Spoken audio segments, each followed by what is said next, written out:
ನಮಸ್ಕಾರ. ಜಿ ಸಂವಾದ ವಿಶೇಷ ಚರ್ಚಾ ಕಾರ್ಯಕ್ರಮಕ್ಕೆ ಸ್ವಾಗತ. ನಾನು ಸಂಪತ್ ವಂಡಾರು. ಲೋಕಸಭೆ ಚುನಾವಣೆಯ ಕಾವು ರಾಜ್ಯದಲ್ಲಿ ದಿನದಿಂದ ದಿನಕ್ಕೆ ಹೆಚ್ಚುತ್ತಾ ಇದೆ. ಒಂದು ಕಡೆಯಲ್ಲಿ ಗಮನಿಸ್ತಾ ಹೋಗೋದಾದ್ರೆ ರಾಜ್ಯದಲ್ಲಿ ಆಡಳಿತದಲ್ಲಿರುವಂತಹ ಕಾಂಗ್ರೆಸ್ ಪಕ್ಷ ಈ ಬಾರಿ ಗೆಲ್ಲಲೇಬೇಕು, ಅತಿ ಹೆಚ್ಚು ಸ್ಥಾನವನ್ನ ಎನ್ನುವುದಾಗಿ ಚುನಾವಣಾ ರಣಕಣಕ್ಕೆ ಧುಮುಕಿದೆ.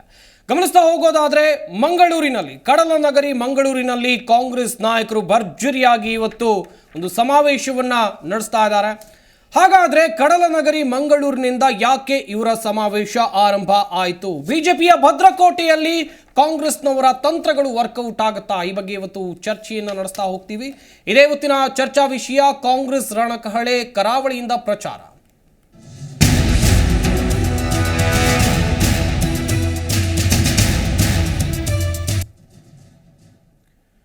ಸಾಮಾನ್ಯವಾಗಿ ಎಲ್ಲರಲ್ಲೂ ಕೂಡ ಒಂದು ಪ್ರಶ್ನೆ ಇದ್ದೇ ಇರುತ್ತೆ. ಬಿಜೆಪಿಯ ಭದ್ರಕೋಟೆ ಎನಿಸಿಕೊಂಡಿರುವಂತಹ ಕರಾವಳಿ, ಅದರಲ್ಲೂ ಮಂಗಳೂರಿನಿಂದ ಕಾಂಗ್ರೆಸ್ನವರು ಯಾಕೆ ಈ ಪ್ರಚಾರ ಕಾರ್ಯವನ್ನ ಕೈಗೊಂಡಿದ್ದಾರೆ ಎನ್ನುವುದಾಗಿ. ಲೋಕಸಭೆ ಚುನಾವಣೆಗೆ ಧುಮುಕಿದೆ ಕಾಂಗ್ರೆಸ್ ಪಕ್ಷ. ಕರಾವಳಿಯಿಂದ ಪ್ರಚಾರವನ್ನ ಪ್ರಾರಂಭಿಸಿದೆ ಕಾಂಗ್ರೆಸ್ ಸರ್ಕಾರ. ಬಲಿಷ್ಠ ಬಿಜೆಪಿ ನೆಲೆಯನ್ನ ಚಿವುಟಿ ಹಾಕೋಕೆ ಸಿಎಂ ಹಾಗೆಯೇ ಡಿಸಿಎಂ ಕಹಳೆಯನ್ನ ಊದಿದ್ದಾರೆ. ಆರ್ಎಸ್ಎಸ್ ಮತ್ತು ಹಿಂದುತ್ವದ ಬೀಡಿನಲ್ಲಿ ಕಾಂಗ್ರೆಸ್ ಹುಂಕಾರ. 3 ತಿಂಗಳ ಮೊದಲೇ ಪ್ರಚಾರವನ್ನ ಆರಂಭಿಸಿದ್ದಾರೆ ಕಾಂಗ್ರೆಸ್. ಒಂದು ಕಡೆಯಲ್ಲಿ ದೊಡ್ಡ ಮಟ್ಟದ ರಣತಂತ್ರವನ್ನ ಹಾಕೊಂಡಿದೆ ಎನ್ನುವಂಥದ್ದು ಇಲ್ಲಿ ಗೊತ್ತಾಗ್ತಾ ಇದೆ. ಎಐಸಿಸಿ ಅಧ್ಯಕ್ಷರು ಸಿದ್ದರಾಮಯ್ಯ ಹಾಗೆಯೇ ಶಿವಕುಮಾರ್, ಡಿಸಿಎಂ ಡಿಕೆ ಶಿವಕುಮಾರ್ ಮತಬೇಟೆಯನ್ನು ನಡೆಸ್ತಾ ಇದ್ದಾರೆ. ಹೆಚ್ಚು ಸ್ಥಾನ ಗಳಿಸಬೇಕೆನ್ನುವಂಥ ಟಾಸ್ಕ್ ಕಾರ್ಯರೂಪಕ್ಕೆ ತರುವಂಥ ಎಲ್ಲ ಪ್ಲಾನ್ಗಳು ಕೂಡ ಇವೆ. ಬಿಜೆಪಿ ಹಿಂದುತ್ವ, ಮೋದಿ ಎಂಬಲ್ಲೇ ಕೈಗೆಲ್ಲೋಕೆ. ಗಮನಿಸ್ತಾ ಹೋಗೋದಾದ್ರೆ ಕರಾವಳಿ ಹಿಂದುತ್ವದ ಭದ್ರಕೋಟೆ ಅಂತಾರೆ. ಇಲ್ಲಿಂದಲೇ ಗೆಲುವನ್ನು ಸಾಧಿಸಬೇಕು, ಇಲ್ಲಿಂದಲೇ ಪ್ರಚಾರ ಕಾರ್ಯವನ್ನ ಆರಂಭಿಸಬೇಕು. ಹಾಗಾದ್ರೆ ಕಾಂಗ್ರೆಸ್ನವರು ಇಲ್ಲಿ ಹಾಕೊಂಡಿರುವಂಥ ಲಾಜಿಕ್ ಏನು ಎನ್ನುವಂಥ ಪ್ರಶ್ನೆ ಹುಟ್ಟಿಕೊಳ್ತಾ ಇದೆ. ಗಮನಿಸ್ತಾ ಹೋಗೋದಾದ್ರೆ ಬಿಜೆಪಿ ಭದ್ರಕೋಟೆ ಕರಾವಳಿ, ಹಿಂದುತ್ವದ ಅಲೆ ಕೂಡ ಇದೆ, ಮೋದಿ ಅಲೆ ಕೂಡ ಇದೆ. ಇಲ್ಲಿಂದ ಯಾಕೆ ಕಾಂಗ್ರೆಸ್ನವರು ಪ್ರಚಾರವನ್ನ ಆರಂಭಿಸಿದ್ದಾರೆ, ಕಾರ್ಯಕರ್ತರ ಸಮಾವೇಶವನ್ನ ಕೈಗೊಂಡಿದ್ದಾರೆ ಎನ್ನುವಂಥ ಪ್ರಶ್ನೆ ಎಲ್ಲರಲ್ಲೂ ಕೂಡ ಸರ್ವೇ ಸಾಮಾನ್ಯವಾಗಿದೆ. ಎಲ್ಲ ಪಕ್ಷದ ಅತಿಥಿಗಳು ಕೂಡ ನಮ್ಮ ಸ್ಟುಡಿಯೋದಲ್ಲಿ ಜಾಯ್ನ್ ಆಗಿದ್ದಾರೆ. ಅವ್ರನ್ನ ವೆಲ್ಕಮ್ ಮಾಡ್ಕೊಳ್ತಾ ಹೋಗೋಣ. ಮೊದಲನೇದಾಗಿ JDS ವಕ್ತಾರರು ನಾಗೇಂದ್ರ ಪ್ರಸಾದ್ ಅವರು ನಮ್ಮ ಈ ಕಾರ್ಯಕ್ರಮದಲ್ಲಿ ಜಾಯ್ನ್ ಆಗಿದ್ದಾರೆ. ಸರ್ ನಮಸ್ಕಾರ, ಕಾರ್ಯಕ್ರಮಕ್ಕೆ ಸ್ವಾಗತ. ಹಾಗೆಯೇ ಬಿಜೆಪಿ ವಕ್ತಾರರಾಗಿರುವಂಥ ಗೋವಿಂದರಾಜು ಅವರು ಕೂಡ ನಮ್ಮ ಈ ಕಾರ್ಯಕ್ರಮದಲ್ಲಿ ಜಾಯ್ನ್ ಆಗಿದ್ದಾರೆ. ಸರ್ ನಮಸ್ಕಾರ, ಕಾರ್ಯಕ್ರಮಕ್ಕೆ ಸ್ವಾಗತ. ಮುಂದಿನ ಹಂತದಲ್ಲಿ ಕಾಂಗ್ರೆಸ್ನ ವಕ್ತಾರರು ಕೂಡ ನಮ್ಮ ಈ ಕಾರ್ಯಕ್ರಮದಲ್ಲಿ ಜಾಯ್ನ್ ಆಗ್ತಾರೆ. ಮೊದಲನೇದಾಗಿ ನಾನು ಬಿಜೆಪಿಯವರ ಬಳಿ ಹೋಗ್ತೀನಿ. ಸರ್, ನಿಮ್ಮ ಭದ್ರಕೋಟೆ, ನಿಮ್ಮ ಪಕ್ಷದ ಮಾಜಿ ಅಧ್ಯಕ್ಷರ ಕ್ಷೇತ್ರ, ಇಲ್ಲಿಂದಲೇ ಪ್ರಚಾರವನ್ನ ಕಾಂಗ್ರೆಸ್ನವರು ಕೈಗೊಂಡಿದ್ದಾರೆ. ದೊಡ್ಡ ಮಟ್ಟದ ಸಮಾವೇಶವನ್ನ ಕೂಡ ನಡೆಸ್ತಾ ಇದ್ದಾರೆ. ಏನು ಹೇಳ್ತೀರಾ? ಏನು ಲಾಜಿಕ್ ಇರ್ಬೋದು ಕಾಂಗ್ರೆಸ್ನವ್ರದ್ದೇಲೆ? ಸರ್, ಇಲ್ಲಿ ಬರ್ತಕ್ಕಂಥ ಚುನಾವಣೆಯಲ್ಲಿ ಇಡೀ ದೇಶದಲ್ಲಿ ಇವತ್ತು ಭಾರತೀಯ ಜನತಾ ಪಾರ್ಟಿಯ ವಾತಾವರಣ ಭಾಳ ಪ್ರಬಲವಾಗಿದೆ. ಕಾಂಗ್ರೆಸ್ನವ್ರಿಗೆ ಇವತ್ತು ಇಡೀ ದೇಶದಲ್ಲಿ ಎಲ್ಲೂ ಒಂದು ನೆಲಗಟ್ಟಿಲ್ಲದ ಪರಿಸ್ಥಿತಿ ನಿರ್ಮಾಣವಾಗ್ತಾ ಇರೋ ಸಂದರ್ಭದಲ್ಲಿ ಕರ್ನಾಟಕದ ಕಾಂಗ್ರೆಸ್ನವರು ಏನೇನೋ ಮಾಡಿ ಒಂದು ಸೀಟ್ನ ಗೆಲ್ಲಬೇಕು ಅನ್ನೋ ವಿಚಾರ ಇಟ್ಕೊಂಡು ಇವತ್ತು ನಮ್ಮ ಕರ್ನಾಟಕದ ಕರಾವಳಿ ಭಾಗದ ಕ್ಷೇತ್ರದಲ್ಲಿ ಇವತ್ತು ಮೊದಲನೇದಾಗಿ ಅವರು ಪ್ರಚಾರವನ್ನು ಸ್ಟಾರ್ಟ್ ಮಾಡಿದ್ದಾರೆ. ಬಹುಶಃ ಅವರಿಗೆ ಗೊತ್ತಿದೆ, ಏಕೆಂದರೆ ಸತತವಾಗಿ ಆ ಕ್ಷೇತ್ರದಲ್ಲಿ ಗೆದ್ದಿರ್ತಕ್ಕಂಥದ್ದು ಭಾರತೀಯ ಜನತಾ ಪಾರ್ಟಿ ಸತತವಾಗಿ 4 ಬಾರಿ ಕಂಟಿನ್ಯೂಸ್ ಆಗಿ ಗೆಲ್ತಾ ಬಂದಿದ್ದೀವಿ. ಇವತ್ತು ಆ ಭಾಗದಲ್ಲಿ ಹೆಚ್ಚಿನ ಭಾರತೀಯ ಜನತಾ ಪಾರ್ಟಿ ಬಗ್ಗೆ ಇರ್ತಕ್ಕಂಥ ಒಲವು ಇವತ್ತು ಅವರಿಗೆ ಸಹಿಸ್ಕೊಳಕ್ಕಾಗ್ತಾ ಇಲ್ಲ. ಆ ರೀತಿಯಾದ ಒಂದು ಪ್ರಬಲ ಭದ್ರಕೋಟೆ ಆಗಿರ್ತಕ್ಕಂಥ ಬಿ ಜೆ ಪಿಗೆ ಅಲ್ಲಿ ಏನಾದರೂ ಮಾಡಿ ನಮಗೆ ಜಾಗ ಮಾಡಬೇಕು ಅಂತ ಇವತ್ತು ಸಿದ್ದರಾಮಯ್ಯನವರಲ್ಲಿ ಮೊಟ್ಟ ಮೊದಲನೇದಾಗಿ ಒಂದು ಸಮಾವೇಶ ಹಮ್ಮಿಕೊಂಡಿದ್ದಾರೆ. ಆದರೆ ಆ ಭಾಗದ ಜನ ಯಾವುದೇ ರೀತಿಯ ಕಾಂಗ್ರೆಸ್ಸಿನ ಸುಳ್ಳು ಮಾತುಗಳಿಗೆ ಮಣೆ ಹಾಕಲ್ಲ ಅಂತ ಹೇಳೋಕ್ಕೆ ಇಷ್ಟಪಡ್ತೀನಿ ಸರ್. ಕಾರಣ ಏನಂದರೆ, ಇವರು ಬಜೆಟ್ನಲ್ಲಿ ಅಷ್ಟೇ ಏನೇನೆ ಸುಮಾರು 3,71,000 ಕೋಟಿ 383 ಕೋಟಿಯಷ್ಟು ಬಜೆಟ್ ಮಂಡಿಸಿದ್ರಲ್ಲ, ಒಂದೇ ಒಂದು ಹೇಳ್ಕೊಂಡ ಯೋಜನೆಗಳನ್ನ ಆ ಭಾಗಕ್ಕೂ ಸಹ ಕೊಡೋಂಥ ಕೆಲಸ ಮಾಡಲಿಲ್ಲ. ನಾಳೆ ಸಮಾವೇಶ ಐತೆ, ಆ ಭಾಗಕ್ಕಾದರೆ ಎಲ್ಲೂ ಒಂದು ಹೆಚ್ಚಿನದಾಗಿ ಅನುದಾನ ಕೊಟ್ಟು ಆ ಕ್ಷೇತ್ರವನ್ನು ಮೇಲೆತ್ತ ಕೆಲಸ ಮಾಡ್ತೀನಿ ಅನ್ನೋ ಒಂದು ಒಂದು ಇದನ್ನೂ ಸಹ ಮಾಡೋಕ್ಕಾಗಲಿಲ್ಲ. ಅದೇ ರೀತಿ ಇಡೀ ರಾಜ್ಯದಲ್ಲಿ ಯಾವುದೇ ಒಂದು ಯೋಜನೆಗಳು ಅನೌನ್ಸ್ ಮಾಡಿದ್ರು ಹೊರತು ಅದಕ್ಕೆ ಹಣವನ್ನು ಇಡೋಂಥ ಸ್ಥಿತಿ ನಿರ್ಮಾಣ ಮಾಡಲೇ ಇಲ್ಲ. ಅಂದರೆ ಕಾಂಗ್ರೆಸ್ಸಿನ ಗ್ಯಾರಂಟಿಗಳ ಮೇಲೇ ಈ ಸರಿ ಚುನಾವಣೆ ಗೆಲ್ಲಕ್ಕೆ ಹೋಗ್ತಾ ಇದೆ. ಆದರೆ ಇವತ್ತು ಗ್ಯಾರಂಟಿಗಳಿಂದ ಏನೆಲ್ಲ ಸಮಸ್ಯೆಗಳು ಜನರು ಎದುರಿಸ್ತಾ ಇದ್ದಾರೆ ಅನ್ನೋದನ್ನ ಇವತ್ತು ನಮ್ಮ ಸ್ವಾತಂತ್ರ್ಯ ಉದ್ಯಾನ ಫ್ರೀಡಮ್ ಪಾರ್ಕಲ್ಲಿ ರೈತರು ಸಹ ಹೇಳ್ತಾ ಇದ್ದಾರೆ, ನಿಮ್ಮ ಗ್ಯಾರಂಟಿಗಳು ಬೇಡ, ನಮಗೆ ಪರಿಹಾರ ಕೊಡಿ, ರೈತರು ನೀರಾವರಿ ಯೋಜನೆಗಳಿಗೆ ನಮ್ಗೆ ಅನುದಾನ ಕೊಡಿ, ಮತ್ತು ಇವತ್ತು ಬರಗಾಲ ಇದೆ ನಮಗೆ ಬೆಳೆ ಪರಿಹಾರ ಕೊಡಿ ಅನ್ನೋದನ್ನ ಹೋರಾಟ ಮಾಡ್ತಾ ಇದ್ದಾರೆ. ಆ ಸ್ಥಿತಿ ನಿರ್ಮಾಣ ಆಗಿದೆ.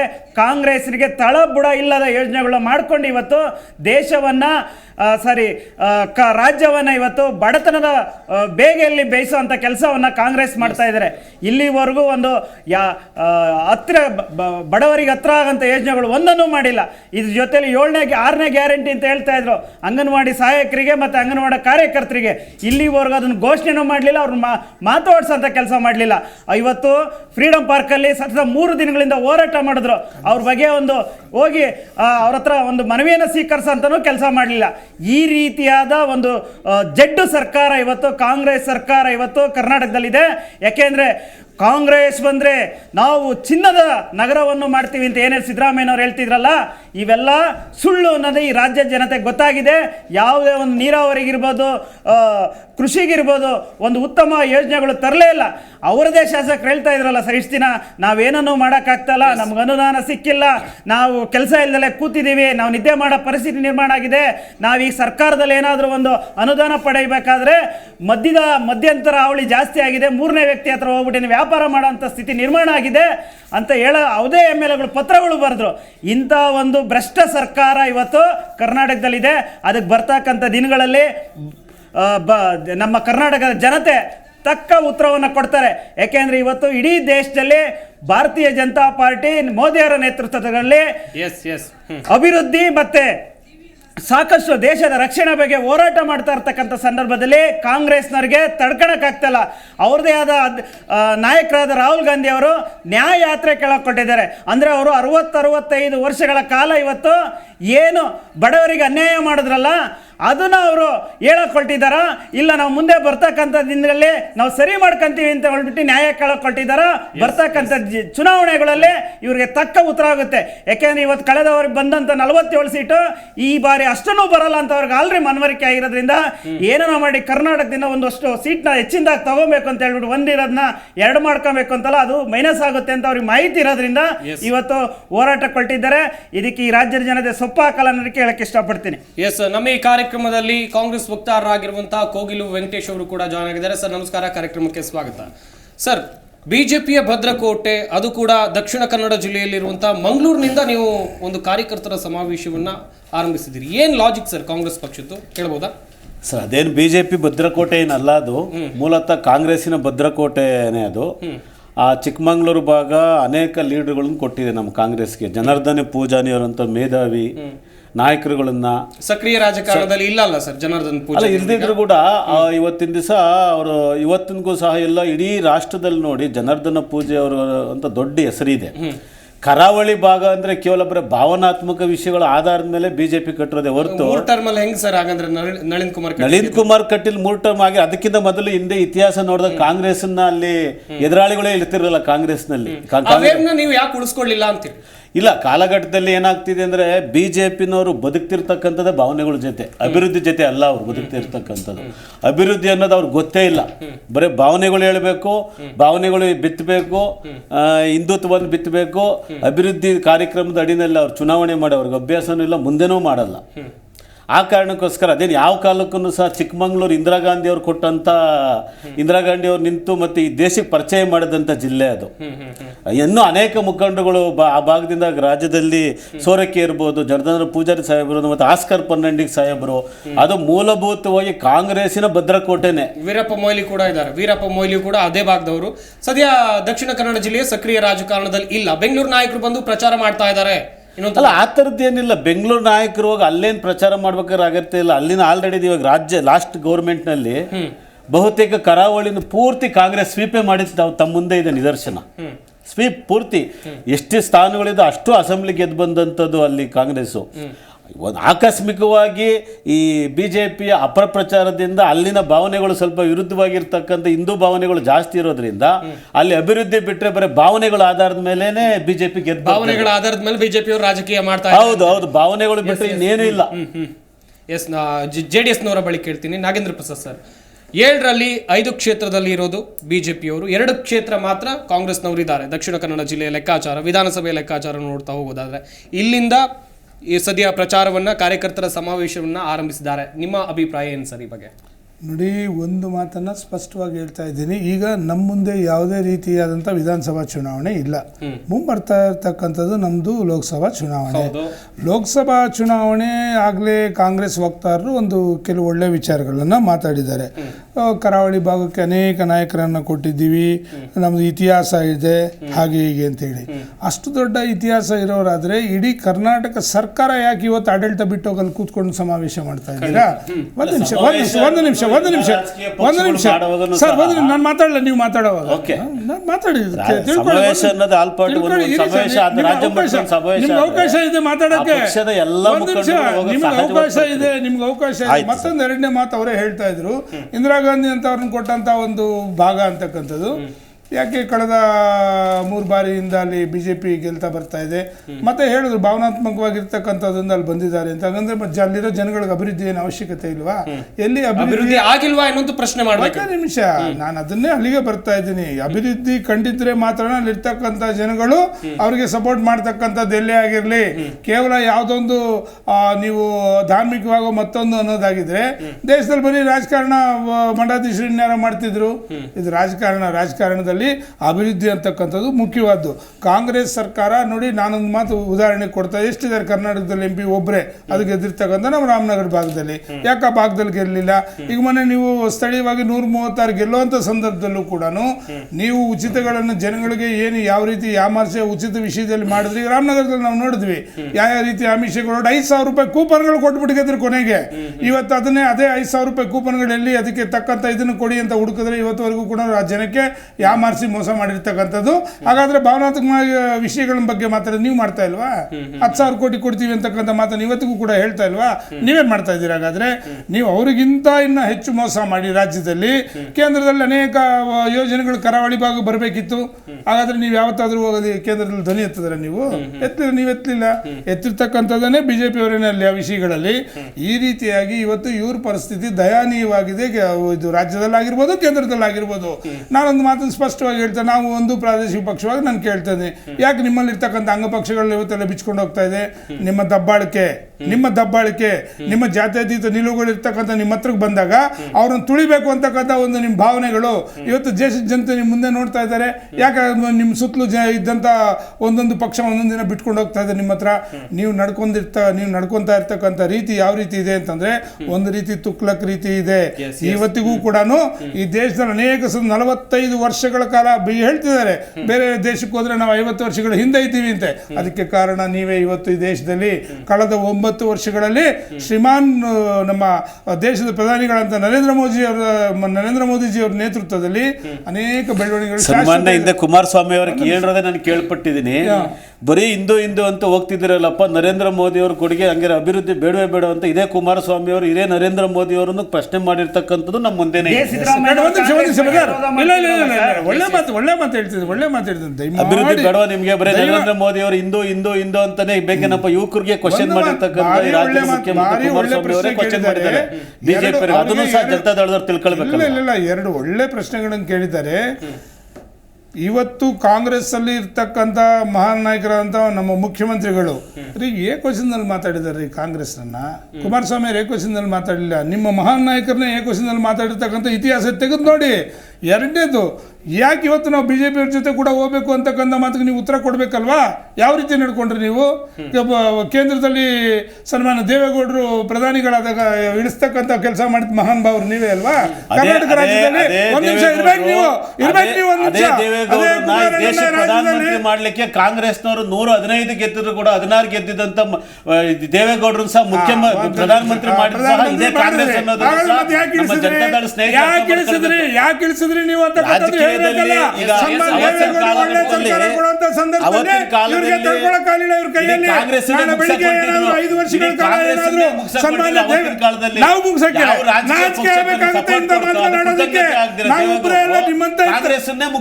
ನಾನೊಂದು ಮಾತು ಹೇಳ್ತಿದ್ರಿ, ಈ ಪದ ಬಳಕೆ ಮಾಡೋದಕ್ಕೆ ನಾಚಿಕೆ ಆಗಬೇಕು. ಎಷ್ಟು ಜನ ನೀವು ಜಾತ್ಯತೀತ ಪಕ್ಷಗಳ ಜೊತೆಲಿ ಇಟ್ಕೊಂಡಿದ್ದೀರಿ ಹೇಳ್ರಿ? ಯಾಕ್ರಿ ದಿನ ಬೆಳಗಾದ್ರೆ ನಾಗಲೇ ಕೇಳಿದೆ, ಯಾಕೆ ದಿನ ಬೆಳಗಾದ್ರೆ ನಿಮ್ಮ ಹತ್ರ ಎಲ್ಲ ಬಿಟ್ಟು ಹೋಗ್ತಾ ಇದ್ದಾರೆ ಅಂತಕ್ಕಂಥದ್ದನ್ನ ನೀವು ನಡ್ಕೊಂತಾ ಇರ್ತಕ್ಕಂಥ ರೀತಿ ನಿಮ್ಮನ್ನ ನಾವು ಕೇಳ್ತಾ ಇರೋದು ಒಂದು ಮಾತು ಹೇಳ್ತಾ ಇದ್ದೀನಿ, ಇವತ್ತು ಭಾರತ ದೇಶದಲ್ಲಿ ಬಿಜೆಪಿ ಬೆಳೆಯೋದಕ್ಕೆ ಕಾರಣ ಇವರೇನೆ. ಬೆಳಗಾದ್ರೆ ಅವ್ರಿಗೆ ಚಿನ್ನದ ತಟ್ಟೆಯಲ್ಲಿ ಕೊಡ್ತಾ ಇದ್ದಾರೆ ಸರ್ಕಾರವನ್ನ. ಕಾರಣ ಏನು ಅಂತಂದ್ರೆ ನನ್ನ ಮಾತು ಇನ್ನೂ ಒಂದು ಮಾತು ಕೇಳ್ತಾ ಇದ್ದೀನಿ, ಇಷ್ಟೊಂದು ಕರ್ನಾಟಕದಲ್ಲಿ ಆಡಳಿತ ಕೊಡ್ತಕ್ಕಂಥ ಇವರು ಯಾಕೆ ನಿಮ್ಮಲ್ಲೊಬ್ಬ ಸಮರ್ಥವಾದಂತ CM ಕ್ಯಾಂಡಿಡೇಟ್ ಇರ್ಲಿಲ್ವಾ ಕರ್ನಾಟಕದಲ್ಲಿ? ವಲಸಿಗರನ್ನ ಕೊಡ್ಬೇಕಿತ್ತ? ದುಡ್ದಂತ ಅವ್ರು ಇರ್ಲಿಲ್ವಾ? ಹಾಗಾದ್ರೆ ಸನ್ಮಾನ್ಯ ಖರ್ಗೆಜಿ ಅವ್ರನ್ನ ಇವತ್ತಿನವರೆಗೂ ನೀವೇನು ಮಾಡಕ್ ಈ ರಾಜ್ಯದ ಮುಖ್ಯಮಂತ್ರಿ ಮಾಡಕ್ಕಾಗಲ್ಲ, ಪ್ರಧಾನಿ ಮಾಡಕ್ಕಾಗಲಿಲ್ಲ, ಮತ್ತೆ ಯಾಕೆ ನೀವು ಇವತ್ತಿನಲ್ವಾ? ಸರ್ ಅಫ್ಕೋರ್ಸ್ JDS ಇಂದ ಬಂದ್ರು ಕೂಡ ಈ ರಾಜ್ಯದಲ್ಲಿ ಮತ್ತೊಬ್ಬ ಸಮಾಜವಾದಿ ಅಂತ ಸಿದ್ದರಾಮಯ್ಯ ಯಾರನ್ನಾದ್ರೂ ಒಬ್ಬರು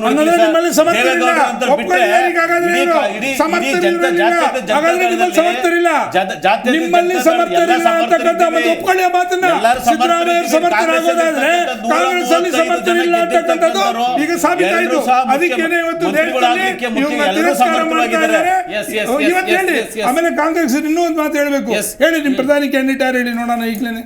ಹೇಳಿ ಈ ದೇಶಕ್ಕೆ ನಿಮ್ಮ ಪ್ರಧಾನಿ ಸರ್ ಯಾವುದೇ ಪಕ್ಷ ಆಡಳಿತ ಬಂದಿದಾಗ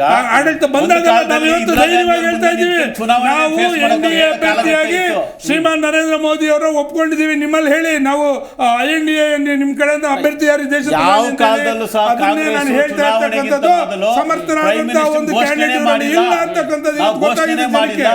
ಘೋಷಣೆ ಮಾಡಕ್ಕಾಗಲ್ಲ, ಮಾಡಲ್ಲ ಅಂತ ಹೇಳಿ ಅಂತ ಕ್ಯಾಂಡಿಡೇಟ್ ಇಲ್ಲ. ಇದು ನಮ್ದು ಪ್ರಜಾಪ್ರಭುತ್ವ ರಾಷ್ಟ್ರ ಸರ್. ನಮ್ಮ ಆಂತರಿಕ ಪ್ರಜಾಪ್ರಭುತ್ವ ಬಹಳ ಚೆನ್ನಾಗಿದೆ ಇವರೆಲ್ಲ ಎಲ್ಲ ಪಕ್ಷಕ್ಕಿಂತ. ನರೇಂದ್ರ ಮೋದಿ ಅವ್ರನ್ನ ಒಬ್ಬರು ಸಂಸದರು ಯಾವುದು ನಮ್ಮ ಜಾತ್ಯತ ಜನತಾದಳ ಸ್ನೇಹಿತರು ಅವ್ರು ಕೊಡ್ತಿರ್ತಕ್ಕಂಥ 4 ಸೀಟ್ಗೆ ಇವತ್ತು ಯಾವ್ದು 16 ಸೀಟ್ ಗೆಲ್ತಿತ್ತಂತ ಕರ್ನಾಟಕ ರಾಜ್ಯದಲ್ಲಿ ಇತಿಹಾಸ ನೆನ್ಸ್ಕೊಬೇಕು ಜನತಾದಳದವರು. ಇವತ್ತು ದೈನೈಸ್ ಬಿಜೆಪಿ ಅವ್ರ ಜೊತೆ ಹೋಗಿ ನರೇಂದ್ರ ಮೋದಿ ಅವ್ರ ಜೊತೆ ಹೋಗಿ ಅವ್ರು ಕೊಡ್ತಕ್ಕಂಥ ಸೀಟ್ಗೆ ಬಾರ್ಗಿಂಗ್ ಮಾಡ್ತಾ ಇದ್ದಾರೆ.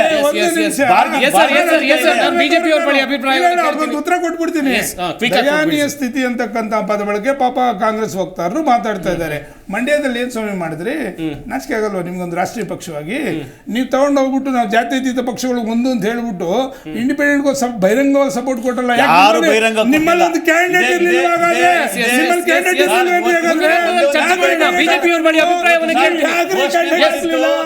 ಕುಮಾರಸ್ವಾಮಿ ಅವರಿಂದ ಜೋಡಿ DK ಶಿವಕುಮಾರ್ ಕೈಯಿಂದ ಹಿಡ್ಕೊಂಡು ಎಳೆದಿತ್ತು.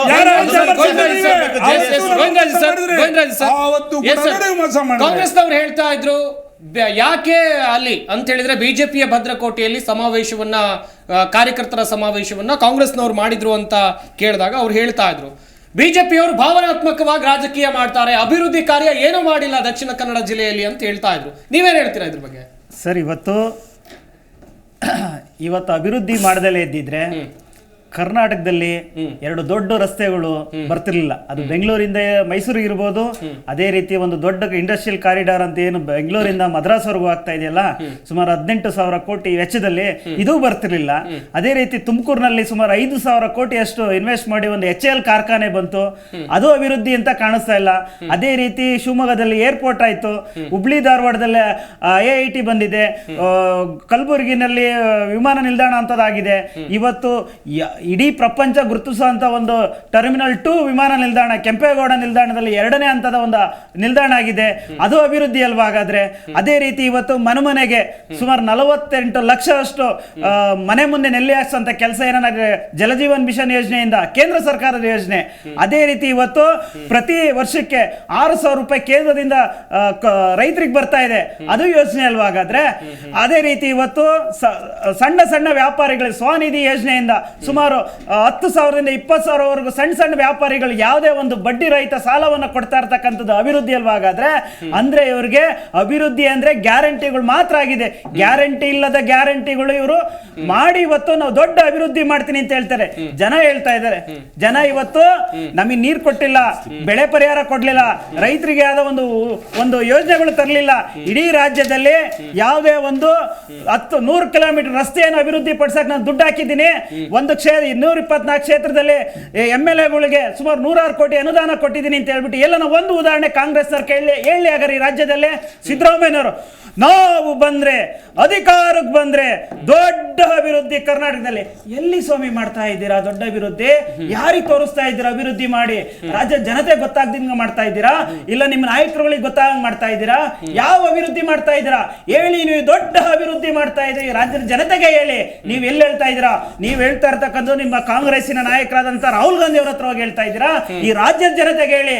ನಾವು ಎಲ್ಲಿ ಕಾಮಗಾರಿಗಳು ಮಾಡ್ತಾ ಇದೀವಿ, ನೀರಾವರಿ ಯೋಜನೆಗಳು ಮಾಡ್ತಾ ಇದೀವಿ, ನಾವು ಇಲ್ಲಿಂದ ಒಂದು ದೊಡ್ಡ ಡ್ಯಾಮ್ ಕಟ್ಟಿ ಇನ್ನೊಂದೆಲ್ಲ ಒಂದ್ ಕಡೆ ನಾನು ನೀರಿನ ವ್ಯವಸ್ಥೆ ಮಾಡ್ಕೊಡ್ತಾ ಇದ್ದೀನಿ, ಇರ್ತಕ್ಕಂಥ ವಾಟರ್ ರಿಸೋರ್ಸ್ಗಳನ್ನೆಲ್ಲ ಹಳ್ಳಿಗೆ ನಾವು ಕಾಲುವೆ ಮೂಲಕ ಹರಿಸ್ತಾ ಅಂತ ಕೆಲಸ ಮಾಡ್ತಾ ಇದೀವಿ.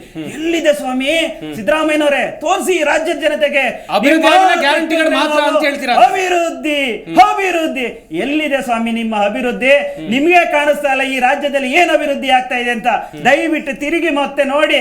ಇಡೀ ನಮ್ಮ ಬೀದರಿಂದ ಚಾಮರಾಜನಗರವರೆಗೂ ಯಾವುದೇ ಒಂದು ಅಭಿವೃದ್ಧಿ ಯೋಜನೆಗಳು ಕಣ್ಣಿಗೆ ಕಾಣದಿದ್ರೆ ನಾಳೆಗೆ ನೀವು ಸಹ ಹೋಗಿ ಮಾಧ್ಯಮದವ್ರು ಕೇಳಿ ವಿಚಾರಣೆ ಮಾಡಿ ಎಲ್ಲ ಅಭಿವೃದ್ಧಿ ಆಗಿದೆ ಅಂತ ಕೇಳಿ ಇವತ್ತು ರಾಜ್ಯದ ಜನತೆಗೆ ತೋರಿಸಂತ ಕೆಲಸ ಮಾಡಿ.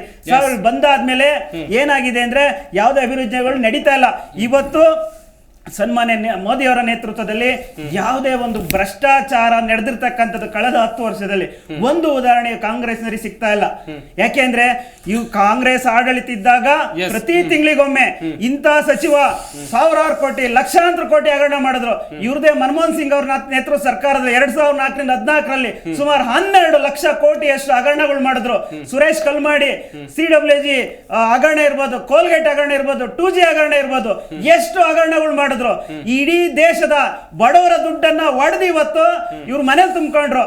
ಇವ್ರದೇ ನಾಯಕರಾದ ಕರ್ನಾಟಕದ ರಮೇಶ್ ಕುಮಾರ್ ಹೇಳಿದ್ರು, ನಮ್ಮ ನಾಯಕರುಗಳೆಲ್ಲ 3 ತಲೆಮಾರಾಗುವಷ್ಟು ಮಾಡ್ಕೊಂಡಿದ್ದೀವಿ ಅನ್ನೋದು ಯಾರು ಹೇಳಿದ್ದು? ಇವ್ರದೇ ಕಾಂಗ್ರೆಸ್ ನಾಯಕರು. ಇಂಥ ಭ್ರಷ್ಟಾಚಾರಿಗಳನ್ನ ಜನ ದೂರ ಇಡಬೇಕು ಅಂತ ಇವತ್ತು ಕಾಂಗ್ರೆಸ್ ಬಂದ್ರೆ ದೇಶ ಹಾಳಾಗುತ್ತೆ ಅಂತ ಹೇಳ್ಬಿಟ್ಟು, ಕಾಂಗ್ರೆಸ್ ಬಂದ್ರೆ ರಕ್ಷಣೆ ಇಲ್ದಂಗ ಆಗುತ್ತೆ ಅಂತ ಹೇಳ್ಬಿಟ್ಟು ಇವತ್ತು ಈ ಕಾಂಗ್ರೆಸ್ಸಿನ ವಿರುದ್ಧ ಮತ ಹಾಕೋದಿಕ್ಕೆ ಜನ ಹೊರಟಿದ್ದಾರೆ. ಅದು ನೋಡಿ ಇವತ್ತು ಕಾಂಗ್ರೆಸ್ಸಿನ ನಾಯಕರುಗಳಿಗೆ ತಡ್ಕಣ ಆಗ್ತಾ ಇಲ್ಲ. ಇವತ್ತು ಮಂಗಳೂರಿನಲ್ಲಿ ಮಲ್ಲಿಕಾರ್ಜುನ್ ಖರ್ಗೆ ಅವರು ಪ್ರಧಾನಿ ಅನ್ನೋದು ಮರ್ತು ಬಿಟ್ಟು ಮೋದಿ ಅವನು ಅಂತ ಹೇಳ್ತಾರೆ. ಅಂದ್ರೆ ಒಂದು ಮೋದಿಗೂ ಗೌರವ ಕೊಡದಲ್ಲ ಇರ್ತಕ್ಕಂಥ ವ್ಯಕ್ತಿ ಇವತ್ತು ಕಾಂಗ್ರೆಸ್ಸಿನ ನಾಯಕರುಗಳಲ್ಲಿ ಅದೇ ರೀತಿ ರಾಷ್ಟ್ರಪತಿ ಅವರಿಗೆ ಅವಳು ಅಂತ ಪದ ನಾಯಕರುಗಳನ್ನ ನಂಬ್ಕೊಂಡು ರಾಜ್ಯದ ಉದ್ಧಾರ ಆಗಲ್ಲ, ದೇಶನ ಉದ್ಧಾರ ಆಗಲ್ಲ ಅಂತ ಸ್ಥಿತಿರ್ತಕ್ಕಂಥದ್ದು ಕಾಂಗ್ರೆಸ್ನವರಿಗೆ ಇವತ್ತು ಸೋಲು ಕಟ್ಟಿಟ್ಟ ಬುತ್ತಿ ರಾಜ್ಯದಲ್ಲಿ ಸೋಲು ಕಟ್ಟಿಟ್ಟ ಬುತ್ತಿ ಈ ರಾಜ್ಯ ಜನತೆಗೆ ಈ ಸರ್ಕಾರದಿಂದ ಯಾವುದೇ ರೀತಿ ಅನುಕೂಲ ಆಗ್ತಾ ಇಲ್ಲ. ಯಾಕೆ ಒಂದು ಕ್ವಶನ್ ಇದೆ ಕಾಂಗ್ರೆಸ್ ಅವರಿಗೆ. ಸರ್, ಈ ಗ್ಯಾರಂಟಿ ಯೋಜನೆಗಳು ಈ ಬಾರಿ ಲೋಕಸಭೆ ಚುನಾವಣೆಯಲ್ಲಿ ನಿಮ್ ಕೈ ಹಿಡಿಯುತ್ತಾ ನಿಮ್ ಲೆಕ್ಕಾಚಾರದಲ್ಲಿ? ಸರ್, ಇಲ್ಲಿ ಗ್ಯಾರಂಟಿ ಯೋಜನೆ ಕೈ ಹಿಡಿತಾ ಇಲ್ವಾ ಹೇಳಿ. ಏನಕ್ಕಂದ್ರೆ ದಕ್ಷಿಣ ಕನ್ನಡ ಲೋಕಸಭಾ ಕ್ಷೇತ್ರದ ವಿಚಾರವಾಗಿ ಬರ್ಬೇಕಾಗಿಲ್ಲ. ಗ್ಯಾರಂಟಿ ಯೋಜನೆಗಳನ್ನು ಸಹ 60-70% ಕೈ ಹಿಡಿದ್ರೆ ಕಾಂಗ್ರೆಸ್ಸಿನ ಏನ್ ಸಾಮಾಜಿಕ ನ್ಯಾಯ ಯಾವತ್ತೂ ಸಹ ಕಾಂಗ್ರೆಸ್ ಇವತ್ತು ಬಿಜೆಪಿನವರು ಏನೇನೋ ಹೇಳ್ತಿದ್ದಾರೆ. ಈಗ ಇವರು ಇಡೀ 10 ವರ್ಷದಲ್ಲಿ 9 ವರ್ಷದಲ್ಲಿ ಇಡೀ 9 ವರ್ಷದಲ್ಲಿ ದೇಶ ಮೆಚ್ಚಂತ ಪ್ರಧಾನಮಂತ್ರಿಗಳು ಒಂದೇ ಒಂದು ಯೋಜನೆಗಳಿಗೆ ತೋರಿಸ್ಬಿಡಿ. ದೇಶ ಮೆಚ್ಚಂತದ್ದು ಎಲ್ಲಾ ಕಾಲದಲ್ಲೂ ಸಹ ಕಾಂಗ್ರೆಸ್ ಮಾಡಿರ್ತಕ್ಕಂಥ ಅಭಿವೃದ್ಧಿಗಳನ್ನೇ ಮನದಂಡ ಇಟ್ಕೊಂಡು ಬೇರೆ ಬೇರೆ ಹೆಸರುಗಳು ಕೊಟ್ಕೊಂಡು ಹೋಗ್ತಿದ್ದಾರೆ ಹೊರತು ಸ್ವತಂತ್ರವಾದಿ ನಾನು ಕೇಳ್ತಿದ್ದೀನಿ ಸರ್, ಒಬ್ಬರೇ ಒಬ್ಬರದು ಯಾವುದೇ ಒಂದು ಯೋಜನೆ ನರೇಂದ್ರ ಮೋದಿ ಅವರು ಜನಮಾನಸದಲ್ಲಿ ಉಳಿತಕ್ಕಂಥ ಯೋಜನೆ ಯಾವ್ದಾದ್ರು ಒಂದು ತೋರಿಸ್ಬಿಡಿ ಸರ್. ಇವರು ಮಾಡಿರೋದು ಇಡೀ 9 ವರ್ಷದಲ್ಲಿ 9 ವರ್ಷದಲ್ಲಿ ಬರೇ ಈ ವಿದೇಶಗಳು ಸುತ್ತೋದೊಂದು ಬಿಟ್ರೆ ಮತ್ತೆ ಯಾವುದೋ ಒಂದು ಅಭಿವೃದ್ಧಿ ಕಾರಣಗಳು ಬರ್ತಕ್ಕಂಥ ಇವತ್ತಿನ ದಿವಸ ಸಮಾಜವಾದಿ ಚಿಂತನೆಗಳು ಕಾಂಗ್ರೆಸ್ ಅವರು ಆಡಳಿತ ಮಾಡ್ತಾ ಇದ್ರು ಸರ್. ಅವ್ರು ಇವತ್ತಿನ ದಿವಸ ನಡೆದಂತ ರೀತಿ ನೀತಿಗಳನ್ನ ಈ ದೇಶ ಕಟ್ಟಿದೀವಿ ಸರ್. ಕಾಂಗ್ರೆಸ್ನವರು ಬಿಜೆಪಿನವರು ಈ ದೇಶ ಕಟ್ಟಿಲ್ಲ. ಅಣೆಕಟ್ಟುಗಳು ಕಟ್ಟಿದೀವಿ, ಇಂಡಸ್ಟ್ರಿಯಲ್ಸ್ ಓಪನ್ ಮಾಡಿದೀವಿ. ಎಲ್ಲವೂ ಸಹ ಓಪನ್ ಮಾಡಿರೋದು ಯಾವ್ದಾದ್ರು ರಾಷ್ಟ್ರೀಯ ಪಕ್ಷ ಇದ್ರೆ ಈ ದೇಶದಲ್ಲಿ ಕಾಂಗ್ರೆಸ್ ಪಕ್ಷ. ಕಾರಿಡಾರ್ ಅಂತ ಹೇಳ್ತಾರಲ್ಲ, ಇವತ್ತು ಕಾರಿಡಾರ್ ಬಗ್ಗೆ ಯೋಚನೆ ಮಾಡ್ಕೊಳ್ಳಿ. ಬೀದರಿಂದ ಇದ್ರವರೆಗೂ ಕೊಟ್ಟಿರ್ತಂತ ಯೋಜನೆ ಯಾರ್ದು? ಯೋಜನೆ ಯಾರ್ದು? ಕಾಂಗ್ರೆಸ್ ದಲ್ವಾ ಅದು? ಮತ್ತೆ ಒಂದ್ ನಿಮಿಷ ಬರ್ತೀನಿ. ಗಮನಿಸ್ತಾ ಇದ್ವಿ ಯಾವ ರೀತಿಯಾಗಿ ಗ್ಯಾರಂಟಿ ಯೋಜನೆಗಳು ಕೈ ಹಿಡಿಯುತ್ತಾ ಎನ್ನುವುದಾಗಿ ಕಾಂಗ್ರೆಸ್ ಅವರ ಬಳಿ ಕೇಳಿದೆ. ಕಾಂಗ್ರೆಸ್ ಅವರು ಅವರ ಇತಿಹಾಸದಲ್ಲಿ ಹಿಂದೆ ಆದಂತ ಸಾಧನೆಗಳ ಬಗ್ಗೆ ಹೇಳ್ತಾ ಕಡಲನಗರಿ ಮಂಗಳೂರಿನಿಂದ ಕಾಂಗ್ರೆಸ್ನವರು ಪ್ರಚಾರವನ್ನ ಆರಂಭಿಸಿದ್ದಾರೆ. ಚುನಾವಣೆಗೆ ಭರ್ಜರಿ ತಯಾರಿಯನ್ನ ಮಾಡಿಕೊಳ್ತಾ ಇದ್ದಾರೆ. ಹಾಗೆಯೇ ಬಿಜೆಪಿ ಭದ್ರಕೋಟೆಯಲ್ಲಿ ಯಾಕೆ ಕಾಂಗ್ರೆಸ್ನವರು ಪ್ರಚಾರವನ್ನ ಆರಂಭಿಸಿದ್ರು ಅಥವಾ ಸಮಾವೇಶವನ್ನ ಮಾಡಿದ್ರು, ಕಾರ್ಯಕರ್ತರ ಸಮಾವೇಶವನ್ನ ಮಾಡಿದ್ರು ಅಂತೇಳಿ ನಾವು ಕಾಂಗ್ರೆಸ್ ಅವರ ಬಳಿ ಕೇಳಿದಂಥ ಸಂದರ್ಭದಲ್ಲಿ ಬಿಜೆಪಿಯವರು ಭಾವನಾತ್ಮಕ ರಾಜಕಾರಣ ಮಾಡ್ತಾ ಇದ್ದಾರೆ. ಈ ಒಂದು ಕಾರಣಕ್ಕಾಗಿ ನಾವು ಒಂದು ಕಡೆಯಲ್ಲಿ ಮಂಗಳೂರಿನಿಂದಲೇ ಅಥವಾ ದಕ್ಷಿಣ ಕನ್ನಡ ಜಿಲ್ಲೆಯಿಂದಲೇ ಪ್ರಚಾರವನ್ನ ಆರಂಭಿಸಿದ್ವಿ ಅನ್ನೋದಾಗಿ ನಾನು ನೇರವಾಗಿ JDSನವರ ಬಳಿ ಕೇಳ್ತಾ ಹೋಗ್ತೀನಿ. ಸರ್, ಅಭಿವೃದ್ಧಿ ವಿಚಾರದಲ್ಲಿ ಮಾತನಾಡ್ತಾ ಇದ್ರು, ಕೇಂದ್ರ ಸರ್ಕಾರದ ಯೋಜನೆಗಳ ಬಗ್ಗೆಯೂ ಕೂಡ ಕಾಂಗ್ರೆಸ್ನವರು ಹೇಳ್ತಾ ಇದ್ರು. ಈ ಹಿಂದೆ ಏನು ಈಗ ಸದ್ಯ ಕಾಂಗ್ರೆಸ್ನವರು ಬಿಜೆಪಿಯವರು ಆಡಳಿತ ಮಾಡ್ತಾ ಇದ್ದಾರೆ, ಇವರು ಅಭಿವೃದ್ಧಿ ಮಾಡಿಲ್ಲ, ಹಿಂದೆ ಮಾಡಿದಂಥ ಯೋಜನೆಗಳಿಗೆ ಹೊಸ ಹೆಸರು ಇಟ್ಕೊಂಡು ಹೋಗ್ತಾ ಇದ್ದಾರೆ ಅಷ್ಟೇ ಅಂತ ಹೇಳಿ, ಆ ಆರೋಪಕ್ಕೆ ನಿಮ್ಮ ಉತ್ತರ ಏನು? ಮೊದಲನೇದಾಗಿ ಒಂದು 2-3 ಕಾಂಗ್ರೆಸ್ ಅವರು ಮಾತಾಡಿರ್ತಕ್ಕಂಥ ಮಾತುಗಳಿಗೆ ಇವತ್ತು ನಡೀತಾ ಇರ್ತಕ್ಕಂಥ ಸಮಾವೇಶದಲ್ಲಿ ಎಷ್ಟು ಜನ ಕರಾವಳಿ ಮುಖಂಡರಲ್ಲಿದ್ದಾರೆ ಅಂತಕ್ಕಂಥದ್ದು ಅವರೇ ಹಿರಿಯರಿದ್ದಾರೆ ಹೇಳಿ. ಎರಡನೇದು, ನಾನು ಅವರು SC ಘಟಕದಿಂದ ಕೂಡ ಅವರು ಕೂಡ ಮುಖಂಡರಿದ್ದಾರೆ. ನಾನು ನೇರವಾದ ಪ್ರಶ್ನೆ ಅವ್ರಿಗೆ ಕೇಳ್ತಾ ಇದ್ದೀನಿ. ಕಾಂಗ್ರೆಸ್ ಹುಟ್ಟಿದ ದಿವಸದಿಂದನೂ ಅವ್ರು ಯಾವೊಂದು ಮತಗಳ ಒಂದು ಆಧಾರದ ಮೇಲೆ ಇವತ್ತು ಗೆದ್ಕೊಂಡ್ಬಂದ್ರು, ಒಂದು ನಮ್ಮ ಮೈನಾರಿಟಿ ಆಗಿರ್ಬೋದು, ಎರಡನೇದು ನಮ್ಮ SC STಗಳ ಮತಗಳಾಗಿರ್ಬೋದು. ಪಾಪ ಅವ್ರನ್ನ ಯಾವ ಮಟ್ಟಕ್ಕೆ ನಂಬಿಸಿದ ನಮ್ಗೆ ಅಪಾರವಾದಂಥ ಗೌರವ ಇದೆ. ಸನ್ಮಾನ್ಯ ಮಲ್ಲಿಕಾರ್ಜುನ್ ಖರ್ಗೆ ಸಾಹೇಬ್ರ ಬಗ್ಗೆ ದೇವೇಗೌಡರು ಸಮಕಾಲಿಕರು, ದೇವೇಗೌಡರು ಪ್ರಧಾನಿಗಳಾದರು, ಮುಖ್ಯಮಂತ್ರಿಗಳಾದರು, ಮಂತ್ರಿಗಳಾದರು, ಎಲ್ಲ ಆಗೋದ್ರು. ಇವ 75 ವರ್ಷಗಳ ಕಾಲ ಆದರೂ ಕೂಡ ಅವ್ರಿಗೆ ರಾಜ್ಯದ ಮುಖ್ಯಮಂತ್ರಿಯಾಗಿ ಅಥವಾ ಈ ದೇಶದ ಪ್ರಧಾನಿಗಳಾಗಿ ಯಾಕೆ ಅವ್ರು ಓಟ್ ಪಡ್ಕೊಂಡು ಅವ್ರನ್ನ ಇವತ್ತಿನವರೆಗೂ ಆ ಸಮುದಾಯನ ಕಡೆಗಣಿಸಿದ್ರು ಅಂತಕ್ಕಂಥದ್ದು ಅವ್ರಿಗೆ ಹೇಳಬೇಕು. ಒಂದು. ಎರಡನೇದು, ಅಲ್ಲಿ ಕರಾವಳಿಯಲ್ಲಿ ಎಷ್ಟು ಜನ ಮುಖಂಡರಿದ್ದಾರೆ ಅನ್ನೋದು ಹೇಳಬೇಕು. ಮೂರನೇದು, ನಾನು ಅವ್ರ ಮಾತಿಗೆ ನಾನು ಶಬಾಷ್ಗಿರಿ ಹೇಳ್ತೀನಿ. ಉಚಿತಗಳಿಂದ 60-70% ರೀಚ್ ಆಗಿದ್ದೀವಿ ಅಂತಕ್ಕಂಥ ಒಪ್ಕೊಂಡಿದ್ದಾರೆ. ಯಾಕಂದ್ರೆ 100%, ಯಾಕಂದ್ರೆ ಸನ್ಮಾನ್ಯ ಮುಖ್ಯಮಂತ್ರಿಗಳು ಹೇಳ್ತಿದ್ರು ನಾವು 100% ಮೇಲಿದ್ದೀವಿ, ಸಕ್ಸಸ್ ಆಗಿದ್ದೀವಿ ಅಂತಂದ್ರೆ ಒಂದು ನಿಮಿಷ ಹಾಗಾದರೆ ನೀವು ಸಕ್ಸಸ್ ಆಗಿಲ್ಲ ಅಂತಕ್ಕಂಥದ್ದು ಬಹಿರಂಗ. ಆಮೇಲೆ ನೋಡಿ, ಒಂದು ನಿಮಿಷ ದೃಶ್ಯವನ್ನು ತೋರಿಸ್ತಾ ಇದ್ದಾರೆ. ಪಾಪ ಅವ್ರು ಯಾವ ಕಳಶವನ್ನು ಕರಾವಳಿಲಿ ಇದು ಮಾಡಬೇಕು ಅಂತಿದ್ರು, ಕಳಶ ಬಿದ್ದೋಗ್ತಾ ಇದೆ. ಅಂದ್ರೆ ಅವ್ರ ಪರಿಸ್ಥಿತಿ ಯಾವ ರೀತಿ ಇದೆ ಅಂತಂದ್ರೆ ಆ ಒಗ್ಗಟ್ಟಲ್ಲಿ ಒಡಕಿದೆ ಅಂತಕ್ಕಂಥದ್ದು ಸ್ಪಷ್ಟ. ಇವತ್ತು ಕೂಡ ನಾನು ಪದೇ ಹೇಳ್ತಾ ಇದ್ದೀನಿ ಒಂದು ಮಾತನ್ನ, ನಿಮ್ಮಲ್ಲಿ ಮೊದಲು ಕರ್ನಾಟಕ ರಾಜ್ಯದ ಕಾಂಗ್ರೆಸ್ ಅಲ್ಲಿ ಒಗ್ಗಟ್ಟಿಲ್ಲ. ಒಬ್ರು 60 ಸೀಟ್ ಇದೆ ಅಂತಾರೆ, ಒಬ್ರು ನನ್ನ ಕಡೆ ಬೆಳಗಾವಿಲಿ ನಾನೇ ಮುಂದಿನ ಮುಖ್ಯಮಂತ್ರಿ. ದೇವೇಗೌಡರು ಮನೆಯಲ್ಲೇ ಒಗ್ಗಟ್ಟಿಲ್ಲ ಸರ್. ಒಂದ್ ಕಡೆ ರೇವಣ್ಣ ಅವ್ರ ಕುಟುಂಬ ಒಂದ್ ಕಡೆ ಯೋಚನೆ ಮಾಡ್ತಾರೆ, ಇನ್ನೊಂದ್ ಕಡೆ ಕುಮಾರಸ್ವಾಮಿ ಅವ್ರ ಕುಟುಂಬ ಅವರವರಲ್ಲೇ ಭಿನ್ನಾಭಿಪ್ರಾಯ. ಒಂದು ನಿಮಿಷ ಕಾಂಗ್ರೆಸ್ ಭಾರಿ ಅದ್ಭುತವಾದ ಪ್ರಶ್ನೆ ಕೇಳಿದ್ರು. ನಮ್ಮ ದೇವೇಗೌಡರ ಕುಟುಂಬದಲ್ಲಿ ಒಗ್ಗಟ್ಟಿಲ್ಲ ಅಂತಕ್ಕಂಥದ್ದು. ನಮ್ಮ ಮನೆಯಲ್ಲಿ 1000, ಯಾಕಂದ್ರೆ ಅಣ್ಣ ತಮ್ಮದಿರು ನಾವು ಬೀದಿಯವ್ರ ಹತ್ರ ಹೊಡೆದಾಡಿಲ್ಲ. ಅಣ್ಣ ತಮ್ಮದಿರು, ಅಕ್ಕ ತಂಗಿರು, ತಂದೆ ತಾಯಿ, ನಮ್ಮದು ಕುಟುಂಬದ ಒಂದು ನಿಮಿಷ ಒಪ್ಕೊಂತಾರೆ ಇದು ಖುದ್ದಾಗಿ. ನಾನೇನು ಮುಂದೆ ಮಾತಾಡ್ತಾ ಇದ್ದೀನಿ ಅಂತಕ್ಕಂಥ ಅವ್ರಿಗೆ ಹೇಳ್ತಿದ್ದೀವಿ. ಯಾವತ್ತು ಸನ್ಮಾನ್ಯ ದೇವೇಗೌಡರಾಗಿರ್ಬೋದು, ಕುಮಾರಸ್ವಾಮಿ ಅವರಾಗಿರ್ಬೋದು, ರೇವಣ್ಣ ಸಾಹೇಬರಾಗಿರ್ಬೋದು, ನಾವು ಆಡಳಿತ ನಡೆಸೋದ ದಿನಗಳಲ್ಲಿ ಯಾವತ್ತು ಹಗರಣಗಳು ಮಾಡಿಲ್ಲ ಸ್ವಾಮಿ. ದಯಮಾಡಿ ನಾವು ಯಾವುದೇ ರೀತಿ ನಿಮ್ಮ ತರ ಹಗರಣಗಳಲ್ಲಿ ಸಿಗಾಕೊಂಡಿರಲ್ಲ. ಶ್ರೀಮಾನ್ ದೇವೇಗೌಡರ ಆಡಳಿತ ನೀವು ನೋಡಿದ್ರೆ ಮಾದರಿ. ಸನ್ಮಾನ್ಯ ನರೇಂದ್ರ ಮೋದಿಜಿ ಅವರು ಎದ್ದು ನಿಂತು ಅವ್ರಿಗೆ ಗೌರವ ಕೊಡ್ತಾರೆ ಅಂತಂದ್ರೆ ಅವ್ರ ಆಡಳಿತದಲ್ಲಿ ಕಪ್ಪು ಚುಕ್ಕೆ ಇರಲಿಲ್ಲ. ನಮ್ಮ ಕುಟುಂಬದ ಬಗ್ಗೆ ಮಾತಾಡಬೇಡಿ. ನಾವು ಬಂದಿರೋದು ದೇಶ ಒಳ್ಳೆ ಕೆಲಸ. ನರೇಂದ್ರ ಮೋದಿ ಅವರು ಎದ್ದು ಗೌರವ ಕೊಡ್ತಿರ್ತಕ್ಕಂಥದ್ದು ದೇಶದ ಪ್ರಧಾನಮಂತ್ರಿ ಅನ್ನೋದು ಬರುತ್ತೆ. ಜೊತೆಯಲ್ಲಿ ಈ ಭಾಗದಲ್ಲಿ ಒಂದಷ್ಟು ಓಟ್ ತಂದು ಕೊಡ್ತಾರೆ, ಕಾಂಗ್ರೆಸ್ ಡ್ಯಾಮೇಜ್ ಮಾಡ್ತಾರೆ ಅಂತ ಗೌರವ ಕೊಡ್ತಾರೆ. ಕಾಂಗ್ರೆಸ್ ಸನ್ಮಾನ್ಯ ದೇವೇಗೌಡರಿಗೆ ದಯಮಾಡಿ ನಮ್ಮ ಮನೆಗೆ ಬಂದ್ರೆ ನಾನು ಸಾಕಂತೀನಿ ಇದೇ ಅವ್ರು ಈಗಲೂ ಕೂಡ ಒಂದು ಮಾತನ್ನು ಒಪ್ಕೊಂಡ್ರು. ಸನ್ಮಾನ್ಯ ದೇವೇಗೌಡರಿಗೆ ಕಾಂಗ್ರೆಸ್ ಡ್ಯಾಮೇಜ್ ಮಾಡೋ ಶಕ್ತಿ ಇವತ್ತು ಬಹಿರಂಗ ಆಗೋಯ್ತು. ಯಾಕೆಂದ್ರೆ ಅವ್ರು ಒಪ್ಕೊಂಡಿದ್ದಾರೆ, ಬನ್ನಿ ಸರ್ ನೀವು ಡ್ಯಾಮೇಜ್ ಮಾಡಿ ಅಂತಕ್ಕಂಥದ್ದನ್ನ. ಹಾಗಾದ್ರೆ ದೇವೇಗೌಡರಿಗೆ ಆಮೇಲೆ ಕುಮಾರಸ್ವಾಮಿ ಅವ್ರ ಇತಿಹಾಸ ತೆಗೆದು ನೋಡ್ಕೊಳ್ಳಿ. ಕುಮಾರಸ್ವಾಮಿ ಅವರ ಬಗ್ಗೆ ಮಾತಾಡ್ತಕ್ಕಂಥ ನೈತಿಕತೆ ಯಾವತ್ತೇ ಕಳ್ಕೊಂಡಿದ್ದೀರಾ? ಇನ್ನೊಂದು ಮಾತು ಹೇಳ್ತಿದ್ದೆ, ಹಿರಿಯನ್ ಕಡೆಗಣಿಸಿದ್ರೆ ಬಿಜೆಪಿಲಿ ಹಾಗೆ ಹೀಗೆ ಅಂತ ಹೇಳಿ. ಸ್ವಾಮಿ LK ಅದ್ವಾನಿಜಿಗೆ ಮೊನ್ನೆ ಭಾರತ ರತ್ನ ಕೊಟ್ಟಿದ್ದಾರೆ ಸರ್. ದಯಮಾಡಿ ನಿಮ್ಮ ನಾಯಕರುಗಳಿಗೂ ಗುರುತಿಸಿಕೊಟ್ಟಿದ್ದಾರೆ. PV ನರಸಿಂಹರಾವ್ ಅವರಿಗೆ ಒಂದು ನಿಮಿಷ, PV ನರಸಿಂಹರಾವ್ ಬಿಜೆಪಿ ಕಟ್ಲಿಕ್ಕೆ ಬೆಳಗ್ಗೆ ಮಧ್ಯಾಹ್ನ ಸಾಯಂಕಾಲ ಒಂದು ಪೂರ್ತಿ ನಿಮಿಷ, ವರ್ಷಗಟ್ಟಲೆ ರಥಯಾತ್ರೆ ಒಂದು ನಿಮಿಷ, ಮಾಡಿದ್ರಲ್ಲ, ನನ್ನ ರಥಯಾತ್ರೆ ಮಾಡಿದವ್ರಿಗೆ ಉತ್ತರ ರಾಷ್ಟ್ರಪತಿ ಕೊಡ್ಬೇಕು. ಮಾಡಕ್ಕೂ ಒಂದು ಶಕ್ತಿ ಇಲ್ಲ. ಅವರು ಪಿ ವಿ ನರಸಿಂಹರಾವ್ ಅವ್ರನ್ನ ಇವತ್ತಿನವರೆಗೂ ಕೂಡ ತಿರುಗಿ ನೋಡ್ಲಿಲ್ಲ. ಭಾರತ ರತ್ನ ಕೊಟ್ಟಂತ ಸಂದರ್ಭದಲ್ಲಿ ಇವ್ರ ಮುಖಂಡರು ಅವ್ರ ಮನೆಗೆ ಹೋಗ್ಬಿಟ್ಟು ಅವ್ರಿಗೊಂದು ಶ್ಲಾಘಿಸ್ಲಿಲ್ಲ. ಏನು ಯಾರು ಅವ್ರ ಮನೆಗೆ ಹೋಗಿಲ್ಲ. ನನಗೆ ಗೊತ್ತಿದೆ ಅದು. ಒಂದು ನಿಮಿಷ ರತ್ನ ಬಗ್ಗೆ ನಮ್ಗೆ ಕಾಂಟ್ರವರ್ಸಿನೂ ಇಲ್ಲ, ಸರ್, ಒಂದು ನಿಮಿಷ. ಆಮೇಲೆ ಇನ್ನೂ ಒಂದು ಮಾತು ಹೇಳಿದ್ದಾರೆ, ಭಾರತವನ್ನು ಕಟ್ಟಿದ್ದೀವಿ ಅಂತಕ್ಕಂಥ ದಯವಿಟ್ಟು ಅವರು ವಾಪಸ್ ತಗೋಬೇಕು. ಇವರೆಲ್ಲ ಭಾರತ ಕಟ್ಟಿದ್ದು, ಸ್ವತಂತ್ರ ಹೋರಾಟಗಾರರು ಭಾರತವನ್ನು ಕಟ್ಟಿದ್ದು, ಕಾಂಗ್ರೆಸ್ ಎಲ್ಲ ಕಟ್ಟಿದ್ದು. ಒಂದು ನಿಮಿಷ, ಯಾವುದೇ ಕಾರಣಕ್ಕೂ ಇಂಥ ಜನಗಳನ್ನ ಯಾಮಾರಿಸ್ತಕ್ಕಂಥ ಮಾತುಗಳಿಂದ ಇವತ್ತು ಕಾಂಗ್ರೆಸ್ ಮುಂದೆ ಬಂತು. ಅವತ್ತು ಯಾರು ಇವ್ರನ್ನ ಕೇಳೋರಿಲ್ಲ. ಇವತ್ತು 108 ಜನ ಇದ್ದಾರೆ. ಆಮೇಲೆ ನಿಮ್ಮ ಮುಂದೆ ಮಾಧ್ಯಮ ಇದೆ. ತಾವು ಅಭಿವೃದ್ಧಿ ಬಗ್ಗೆ ಈಗ ನಿಮ್ಮ ಮಾತಿಗೆ ಉತ್ತರ ಕೊಡ್ತಾ ಇದ್ದೀನಿ. ಅಭಿವೃದ್ಧಿ ಬಗ್ಗೆ ತಾವು ಮಾತಾಡ್ತಾ ಇದ್ದೀರಾ. ಇವತ್ತು ಕರಾವಳಿ ಭಾಗದಲ್ಲಿ ಗೆದ್ದಿರ್ತಕ್ಕಂಥ MLAಗಳಿಗೆ ಕಾಂಗ್ರೆಸ್ ವಕ್ತಾರರು ನೇರವಾಗಿ ನನಗೆ ಉತ್ತರ ಕೊಡಬೇಕು. ಎಷ್ಟೆಷ್ಟು ಅನುದಾನ ಕೊಟ್ಟಿದ್ದೀರಾ ಅಂತಕ್ಕಂಥ. ನಾನು ಸೈಲೆಂಟ್ ಕೂತಿರ್ತೀನಿ. ಇಂತಿಂಥ ಭಾಗದ MLAಗಳಿಗೆ 1,000 ಕೋಟಿಗಳಿಂದ ಇದಕ್ಕೆ ಅನುದಾನ ಕೊಟ್ಟಿದ್ದೀವಿ ಅಂತಂದ್ರೆ ಅವ್ರು ಹೇಳ್ದಂಗೆ ಕೇಳಕ್ಕೆ ನಾನು ಸಿದ್ಧ. ನಮ್ಮ JDS ಸ್ನೇಹಿತರಿಗೆ ಒಂದು ಮಾತು ಹೇಳ್ತೀನಿ, ನಮ್ಮ ಕಾಂಗ್ರೆಸ್ ಸರ್ಕಾರ ಕೇವಲ ನನಗೆ ನೇರವಾಗಿ ಉತ್ತರ ಕೊಡಬೇಕು.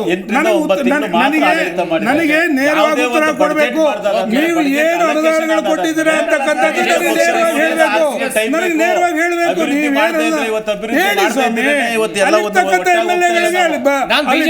ಒಂದು ರಿಯಾಕ್ಷನ್ ತಗೋಬೇಕು. ಇಲ್ಲ, ನನಗೆ ಇದಕ್ಕೆ ಉತ್ತರ ಕೊಡಕ್ಕೆ ಹೇಳಿ. ಏನು ಅನುದಾನ ಕೊಟ್ಟಿದ್ದಾರೆ ಅಂತಕ್ಕಂಥ ನೀವೇ ಕೇಳಿ, ನಾನು ಮಾತಾಡೋದು. ಮುಂದಿನ ಹಂತದಲ್ಲಿ ನಾನು ಅವರಿಂದ ಉತ್ತರವನ್ನು ಪಡ್ಕೊಳ್ತೀನಿ. ಸರ್, ಈಗ ಕಾಂಗ್ರೆಸ್ ಅವರೇನೋ ದಕ್ಷಿಣ ಕನ್ನಡ ಜಿಲ್ಲೆಯಲ್ಲಿ ಪ್ರಚಾರವನ್ನ ಆರಂಭಿಸಿದ್ದಾರೆ. ದಕ್ಷಿಣ ಕನ್ನಡ ಲೋಕಸಭಾ ಕ್ಷೇತ್ರ ಕಳೆದ 3 ವರ್ಷಗಳಿಂದ ಬಿಜೆಪಿಯವರು ಗೆದ್ಕೊಂಡು ಬರ್ತಾ ಇದ್ದಾರೆ. ಆದ್ರೆ ಈ ಬಾರಿ ನೀವು ಯಾರಿಗೆ ಟಿಕೆಟ್ ಕೊಡ್ತೀರಿ ಅಂತೇಳಿ ಪುತಿಲಾ ಇದ್ದಾರೆ. ಪುತಿಲಾ ಆಲ್ರೆಡಿ ನಿಮ್ಮ ಪಕ್ಷದಲ್ಲೂ ಕೂಡ ಅಸಮಾಧಾನ ಇರೋದು ಖಂಡಿತವಾಗಿ ವ್ಯಕ್ತವಾಗ್ತಾ ಇದೆ. ನಿಮ್ಮ ಮಾಜಿ ರಾಜ್ಯಾಧ್ಯಕ್ಷರು ನಳಿನ್ ಕುಮಾರ್ ಕಟೀಲ್ ಅವರ ವಿರುದ್ಧ ಕಾರ್ಯಕರ್ತರೇ ಅಸಮಾಧಾನವನ್ನು ವ್ಯಕ್ತಪಡಿಸ್ತಾ ಇದ್ದಾರೆ. ಸರಿಯಾಗಿ ಅಭಿವೃದ್ಧಿ ಕಾರ್ಯ ಮಾಡ್ತಾ ಇಲ್ಲ, ಹಾಗೆ ಹೀಗೆ ಅಂತೇಳಿ. ಈ ಬಾರಿ ನಿಮ್ಮಲ್ಲೂ ಕೂಡ ಒಂದಷ್ಟು ಗೊಂದಲ ಇರೋದಂತೂ ಕನ್ಫರ್ಮ್ ಆಗಿದೆ ಎನ್ನುವಂಥದ್ದು ಸ್ಪಷ್ಟ ಅಲ್ವಾ ಇಲ್ಲಿ? ಇಲ್ಲ ನೋಡಿ, ಭಾರತೀಯ ಜನತಾ ಪಾರ್ಟಿಲಿ ಗೊಂದಲನೂ ಇಲ್ಲ, ಸಮಸ್ಯೆನೂ ಇಲ್ಲ. ಯಾಕೆಂದ್ರೆ ಇಲ್ಲಿವರೆಗೂ ನಾವು ಯಾರು ಆ ಕ್ಷೇತ್ರದ ಅಭ್ಯರ್ಥಿ, ಇಡೀ 28 ಕ್ಷೇತ್ರದಲ್ಲಿ ಯಾರು ಅಭ್ಯರ್ಥಿ ಆಗ್ಬೇಕು ಅಂತ ತೀರ್ಮಾನನೇ ಆಗಿಲ್ಲ. ತೀರ್ಮಾನ ಮಾಡ್ತಾ ಇರ್ತಕ್ಕಂಥದ್ದು ನಮ್ಮ ಆ ಜಿಲ್ಲೆಯ ಮುಖಂಡರುಗಳು ತೀರ್ಮಾನ, ಮತ್ತೆ ಅದಕ್ಕೆ ಆದ ಒಂದು ಸಮಿತಿ ಇದೆ, ಚುನಾವಣಾ ಸಮಿತಿ ಅಂತ ಇದೆ. ಆ ಚುನಾವಣಾ ರಾಜ್ಯ ಘಟಕ ಕೊಡ್ತಾರೆ, ರಾಜ್ಯ ಘಟಕ ಕೇಂದ್ರೀಯ ಘಟಕ ಕೊಟ್ಟು ಅಲ್ಲಿ ತೀರ್ಮಾನ ಆಗಿ ಒಂದು ಹೆಸರು ಘೋಷಣೆ ಆಗೋಂಥದ್ದು ಸಂಪ್ರದಾಯ. ಪ್ರಜಾಪ್ರಭುತ್ವ ವ್ಯವಸ್ಥೆಯಲ್ಲಿ ಸಣ್ಣ ಕಾರ್ಯಕರ್ತಂಗೂ ಅವಕಾಶ ಸಿಗುವಂತ ಅವಕಾಶ ಅಸಮಾಧಾನ ಇಲ್ವಾ ಇದೆಯಾ ಹೇಳಿ? ಯಾವುದೇ ಕಾರಣಕ್ಕೂ ಇಲ್ಲ. ಅಸಮಾಧಾನದು 1-2% ಇದ್ದಾಗ ಸರಿ ಮಾಡ್ಕೊಳ್ಳೋದು ಜೊತೆಲಿ ತಗೊಂಡೋಗಂತ ಶಕ್ತಿ ಭಾರತೀಯ ಜನತಾ ಪಾರ್ಟಿ ಇದೆ. ಫ್ಲೈಓವರ್ ವಿಚಾರ, ಟೋಲ್ ವಿಚಾರ, ಇದ್ರ ಬಗ್ಗೆ ಬಿಜೆಪಿ ಅವರೇ ಉಲ್ಟಾ ಮಾತಾಡ್ಲಿಲ್ವಾ ಸರ್? ಸರ್, ಈಗ ಅಭಿವೃದ್ಧಿ ಆಗಂತ ಜಾಗದಲ್ಲಿ ಕೆಲವೊಂದು ಸಣ್ಣ ಪುಟ್ಟ ಲೋಪ ಆದಾಗ ಸರಿ ಮಾಡ್ಕೊಂಡು ಅದನ್ನ ಜನತೆಗೆ ಒಳ್ಳೇದಾಗ ರೀತಿಯಲ್ಲಿ ಮಾಡುವಂತ ಪಕ್ಷನೇ. 15 ವರ್ಷ ಸರ್, 3 ಟರ್ಮ್ 15 ವರ್ಷ. ಒಂದು ಫ್ಲೈಓವರ್ ಮಾಡೋಕೆ ಎಷ್ಟು ಟೈಮ್ ಬೇಕು ಹೇಳಿ ನಿಮ್ಮ ಲೆಕ್ಕಾಚಾರದಲ್ಲಿ? ಫ್ಲೈಓವರ್ ಅಲ್ಲಿನ ಸ್ಥಳೀಯ ಸಮಸ್ಯೆಗಳನ್ನ ಪರಿಹಾರ ಮಾಡ್ಕೊಂಡೇ ಆಗುವಂತದ್ದು ಇರುತ್ತೆ. ಸ್ಥಳೀಯವಾಗಿ ಇರ್ತಕ್ಕಂಥ ಟೆಕ್ನಿಕಲ್ ಇರ್ಬೋದು, ಕಾನೂನಾತ್ಮಕವಾಗಿ ಕೆಲವೊಂದು ಅಡೆತಡೆಗಳು ಬಂದಾಗ ಅದನ್ನ ಸರಿ ಮಾಡ್ಕೊಂಡು ಇವತ್ತು ಕೆಲಸ ನಡೀತಾ ಇದೆ. ಯಾವುದು ನಿಂತಿರೋಂಥ ಪ್ರಶ್ನೆ ಇಲ್ಲ. ಆದ್ರೆ ಅದು ಬಂದಿದೆಯಲ್ಲ ಅಂತ ಪಂಪ್ವೆಲ್ ಸೇತುವೆಯನ್ನು ನಡೆಸುವಂತ ಕಾಮಗಾರಿ ಬರಬೇಕು ಅಂತ ಯೋಚನೆ ಇಟ್ಕೊಂಡು ಕೆಲಸ ಮಾಡಿದ್ದೆ ಭಾರತೀಯ ಜನತಾ ಪಾರ್ಟಿ ನಾಯಕರುಗಳಲ್ವಾ. ಇವತ್ತು ಭಾರತೀಯ ಜನತಾ ಪಾರ್ಟಿ ಇಡೀ ರಾಜ್ಯದಲ್ಲಿ ಇವತ್ತು ಒಂದು ಉತ್ತಮ ರೀತಿಯ ಕೆಲಸ ಮಾಡ್ತಾ ಇರೋದ್ರಿಂದ ಕಾಂಗ್ರೆಸ್ನವರಿಗೆ ಇವತ್ತು ಅಭ್ಯರ್ಥಿಗಳಿಲ್ಲ. ಇವ್ರದೇ ಆದ 12 ಸಚಿವರನ್ನ ಇವತ್ತು ಸ್ಪರ್ಧೆಗೆ ನಿಲ್ಲಿಸುವಂತ ಸ್ಥಿತಿ ನಿರ್ಮಾಣ ಆಗಿರ್ತಕ್ಕಂಥದ್ದು ಕಾಂಗ್ರೆಸ್ ನಲ್ಲಿ. ನಿನ್ಗೆ ಈ ಕ್ಷೇತ್ರ ತಗೊಂಡ್ರೆ ನೀನ್ ಬೇಡ ಅಂತ ಪರಿಸ್ಥಿತಿ ಇರ್ತಕ್ಕಂಥ ಸ್ಥಿತಿ ನೋಡಿ, ಇಲ್ಲ ನಾವು ಈ ಸರಿ ಇರ್ತಕ್ಕಂಥ ಸಚಿವರನ್ನೇ ಅಭ್ಯರ್ಥಿ ಮಾಡ್ತೀನಿ ಅಂತ ಹೇಳ್ಬಿಟ್ಟು ಅಷ್ಟು ಭಯ ಸ್ಟಾರ್ಟ್ ಆಗಿದೆ. ಅವ್ರಿಗೆ ಕಾಂಗ್ರೆಸ್ನವರಿಗೆ ಇವತ್ತು ನೆಲೆ ಇಲ್ಲ ಸರ್. ಆ ರೀತಿಯ ಸ್ಥಿತಿ ನಿರ್ಮಾಣ ಆಗ್ತಾ ಇದೆ. ಯಾಕೆಂದ್ರೆ ಅವರು ರಾಷ್ಟ್ರೀಯ ನಾಯಕರಿಂದ ಇಡೀ ರಾಜ್ಯಕ್ಕೆ, ದೇಶಕ್ಕೆ ಯಾವುದೇ ರೀತಿಯ ಉಪಯೋಗ ಇಲ್ಲ. ಆಗಿರ್ತಕ್ಕಂಥ ಏನು ಕಳೆದ 10 ವರ್ಷ ಏನು ಮನಮೋಹನ್ ಸಿಂಗ್ ನೇತೃತ್ವ ಸರ್ಕಾರ ಆಯ್ತಲ್ಲ, ಎಲ್ಲ ಭ್ರಷ್ಟಾಚಾರ ಸರ್ಕಾರ ಆಯ್ತು. ಈ ಮೋದಿ ಅವರು ಬಂದಾದ್ಮೇಲೆ ಯಾವ್ದು ಭ್ರಷ್ಟಾಚಾರ ನಡೆದಿದೆ ಅಂತ ಉದಾಹರಣೆ ಇಲ್ದಲ್ಲ ಇವತ್ತು ಮೋದಿ ಅವ್ರ ಮೇಲೆ ಕೋಪ ತೀರ್ಸ್ಕೊಂತ ಇದ್ದಾರೆ. ಮಾತೆತ್ತಿದ್ರೆ ಮೋದಿ ಸೋಲ್ಬೇಕು ಅಂತ ಹೊರಟಿದ್ದಾರೆ. ಅಂದ್ರೆ ಮೋದಿಯವ ಒಂದು ಪ್ರಭಾವಶಾಲಿ ಒಂದು ಇಡೀ ಪ್ರಪಂಚದಲ್ಲಿ ಹಬ್ಬಿರ್ತಕ್ಕಂಥದ್ನ ಏನಾರ ಮಾಡಿ ಮಂಕ್ ಮಾಡ್ಬೇಕು ಅಂತ ಹೋಗ್ತಾ ಇದ್ದಾರೆ. ಇದೇ ರಾಹುಲ್ ಗಾಂಧಿ ಅವರು ಬೇರೆ ದೇಶಕ್ಕೆ, ನಮ್ಮ ಭಾರತ ದೇಶದ ಮರ್ಯಾದೆ ಕಳೆಯುವಂತ ನಾಯಕರು ಈ ದೇಶಕ್ಕೆ ಬೇಕಾ? ದಯಮಾಡಿ ಬಿಜೆಪಿ ಮುಖಂಡರು ಈ ದೇಶ ರಾಹುಲ್ ಗಾಂಧಿ ಅವರು ಬೇರೆ ದೇಶಕ್ಕೆ ಹೋಗಿರ್ಬೋದು, ಈ ದೇಶನ ಅವಮಾನ ಮಾಡ್ತಕ್ಕಂಥ ರೀತಿಯಲ್ಲಿ ಎಲ್ಲೋ ಭಾಷಣ ಆಗಿಲ್ಲ. ಬಿಜೆಪಿ ಮುಖಂಡರುಗಳು ಅಪಪ್ರಚಾರ ಮಾಡಬಾರ್ದು. ಇವತ್ತು ಕಾಂಗ್ರೆಸ್ನವರಿಗೆ ತಡ್ಕೊಳಕ್ಕಾಗ್ತಿಲ್ಲ ಸರ್. ಈ ರಾಜ್ಯದ ಒಂದು ಉದಾಹರಣೆ ಹೇಳ್ತೀನಿ. ಸುಮಾರು ಗ್ಯಾರಂಟಿಗಳಿಗೋಸ್ಕರ ಸನ್ಮಾನ್ಯ ವೆಂಕಟೇಶ್ ಅವರು SC ಘಟಕದ ಅಧ್ಯಕ್ಷರು ಅಂತ ಹೇಳ್ತಾ ಇದ್ದಾರೆ. SC ST ಒಂದು ಬೆಳವಣಿಗೆ ಇರ್ತಕ್ಕಂಥ 11,400 ಕೋಟಿ ಅಷ್ಟು ಇರ್ತಕ್ಕಂಥ ಹಣವನ್ನ ಸಾಕ್ಷಾತ್ ಗೋವಿಂದ್ ಕಾರಜೋಳ ಗ್ಯಾರಂಟಿಗಳಿಗೆ ಬಳಸ್ಕೊಂತಾರೆ. ಸಾಕ್ಷಾತ್ ಗೋವಿಂದ್ ಕಾರಜೋಳ ಅವರು ಹಿಂದೆ ಇರ್ತಕ್ಕಂಥ ಕ್ಯಾಬಿನೆಟ್ ನಲ್ಲಿ SC ST ನಲ್ಲಿ ಮುಂದಾಗಿರ್ತಕ್ಕಂಥ 11,000 ಕೋಟಿ ಬೇರೆ ವರ್ಗಾವಣೆ ಮಾಡಿದ್ರೆ ಆಕ್ಚುಲಿ ಬಿಜೆಪಿ ಅವರಿಗೆ ನನ್ನ ಕಾಂಗ್ರೆಸ್ಸಿನ ನೈತಿಕತೆ ಕ್ವಶನ್ ಮಾಡ್ತಕ್ಕಂಥದ್ದೇ ಇಲ್ಲ. ಕಾರಣ ಯಾಕಂದ್ರೆ SCPTS ಯೋಜನೆ ನೋಡ್ಲಿ, ದೇಶಕ್ಕೆ ಮಾದರಿ. SCPTS ಯೋಜನೆ ಇದೆಯಲ್ಲ, ದೇಶಕ್ಕೆ ಮಾದರಿ. ಇವತ್ತು 10,000 ಕೋಟಿ ಬೇರೆ ಧರ್ಮದವ್ರಿಗೆ ಅನೌನ್ಸ್ ಮಾಡ್ತಾರೆ. ಅದೇ ವಕ್ಫ್ ಬೋರ್ಡ್ ಆಸ್ತಿಗಳನ್ನ ರಕ್ಷಣೆ ಮಾಡ್ತೀವಿ ಅಂತ ಹೇಳ್ಬಿಟ್ಟು ಎಲ್ಲರಿಗೂ ಕಾಂಪೌಂಡ್ ಹಾಕಿ ಒಂದು ರಿಸರ್ವ್ ಫಂಡ್ ಮಾಡ್ತಾರೆ. ಆದ್ರೆ ಬಹುಸಂಖ್ಯಾತ ಹಿಂದೂಗಳಿಗೆ ಯಾವ ಭಾವನೆಗಳು ಇಟ್ಕೊಂಡಿದ್ದೀರಾ ಹಂಗಾದ್ರೆ ಹೇಳಿ ನೀವು? ಈ ದೇಶದಲ್ಲಿ ಯಾಕಂದ್ರೆ ದೇಶದಲ್ಲಿ ಹಿಂದೂಗಳು ಸರಿ ಇಲ್ವಾ ಹಾಗಾದ್ರೆ? ಯಾವುದೇ ಒಂದು ವರ್ಗ ಟಾರ್ಗೆಟ್ ಮಾಡೋದಿದೆಯಲ್ಲ ಬಿಜೆಪಿ ಅವರು, ಅದು ಹುಟ್ಟುಗುಣ. ನೀವು ಮಾಡಿಲ್ವಾ ಒಂದು ವರ್ಗ?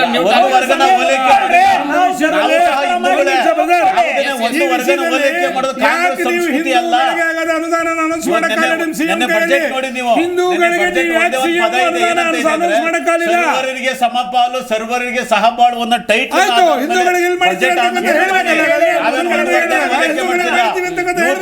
ಬಿಜೆಪಿ ಇರ್ತಾರ. ಬರೇ ಭಾವನೆ, ಬರೇ ಹಿಂದೂ, ಬರೇ ಮುಸಲ್ಮಾನರು, ಬರೇ ಕಾಂಗ್ರೆಸ್ನವರಿಗೆ ನನ್ನೊಂದು ಕ್ವಶನ್ ಇದೆ. ಕಾಂಗ್ರೆಸ್ನವರಿಗೆ ನನ್ನೊಂದು ಕ್ವಶನ್ ಇದೆ. ಎಸ್, ನಾನು ದಕ್ಷಿಣ ಕನ್ನಡ ಜಿಲ್ಲೆಯ ಲೋಕಸಭಾ ಕ್ಷೇತ್ರದ ವಿಷಯಕ್ಕೆ ಬರೋದಾದ್ರೆ, ಮಿಥುನ್ ರೈಗೆ ಈ ಬಾರಿಯೂ ಟಿಕೆಟ್ ನೀವು ಕೊಡ್ತೀರಾ ಅಥವಾ ನಿಮ್ಮ ಪಕ್ಷದ ಅಭ್ಯರ್ಥಿ ಯಾರು ದಕ್ಷಿಣ ಕನ್ನಡ ಲೋಕಸಭಾ? ಅದಕ್ಕಿಂತ ಮೊದಲು ನಾನು ಒಂದು ಕ್ವಶನ್ ಕೇಳ್ಬೇಕು ಬಯಸ್ತಾ ಇದ್ದೀನಿ ಬಿಜೆಪಿ ಅವರಿಗೆ. ಅಲ್ಲ, ನಿಮ್ಮ ಅಭ್ಯರ್ಥಿ ಯಾರು ಅಂತ ಹೇಳಿ. ಈ ರಾಜ್ಯದ ಘಟಕದ ಅಧ್ಯಕ್ಷರಾಗಿದ್ರು ನಳಿನ್ ಕುಮಾರ್ ಕಟೀಲ್ ಹೋಗ್ಬೇಕಂತ ಯಾರು ಹೇಳಿದವರು? ಅವ್ರದೇ ಜಿಲ್ಲೆನಲ್ಲಿ ಗೋಬ್ಯಾಕ್ ಘೋಷಣೆ ಮಾಡಿ ಬಿಜೆಪಿ ಮುಖಂಡರುಗಳು ಕಾರನ್ನು ತೆಗೆದು ಅವರನ್ನ ತಳ್ಳಾಡಿದ್ರಲ್ಲ, ಅದು ಅವ್ರಿಗೆ ಈ ರಾಜ್ಯದ ಅಧ್ಯಕ್ಷರಿಗಿರ್ತಕ್ಕಂಥ ಜನಪ್ರಿಯತೆನ ಹೋಗ್ಲಿ. ಇವತ್ತು ಒಬ್ಬ ರಾಜ್ಯದ ಅಧ್ಯಕ್ಷ ಅಲ್ವಾ, ನೋಡೋದು ಘೋಷಣೆ ಮಾಡಿಲ್ಲ ನಳಿನ್ ಕುಮಾರ್ ಕಟೀಲ್ ಧೈರ್ಯ ನಂಗೆ ಟಿಕೆಟ್ ಕೊಡ್ತಾರಂತ ಹೇಳಿ ಇವತ್ತು ಮುಖಂಡರು ಹೇಳ್ತಿದ್ದಾರೆ. ಇವತ್ತು ಚಿಕ್ಕಬಳ್ಳಾಪುರದಲ್ಲಿ ನೋಡಿ, ತಾನೇ ಕ್ಯಾಂಡಿಡೇಟ್ ಅಂತ ಸುಧಾಕರ್ ಓಡಾಡ್ತವ್ರೆ, ತಾನೇ ಕ್ಯಾಂಡಿಡೇಟ್ ಅಂತ ಸುಧಾಕರ್ ಓಡಾಡ್ತವ್ರೆ.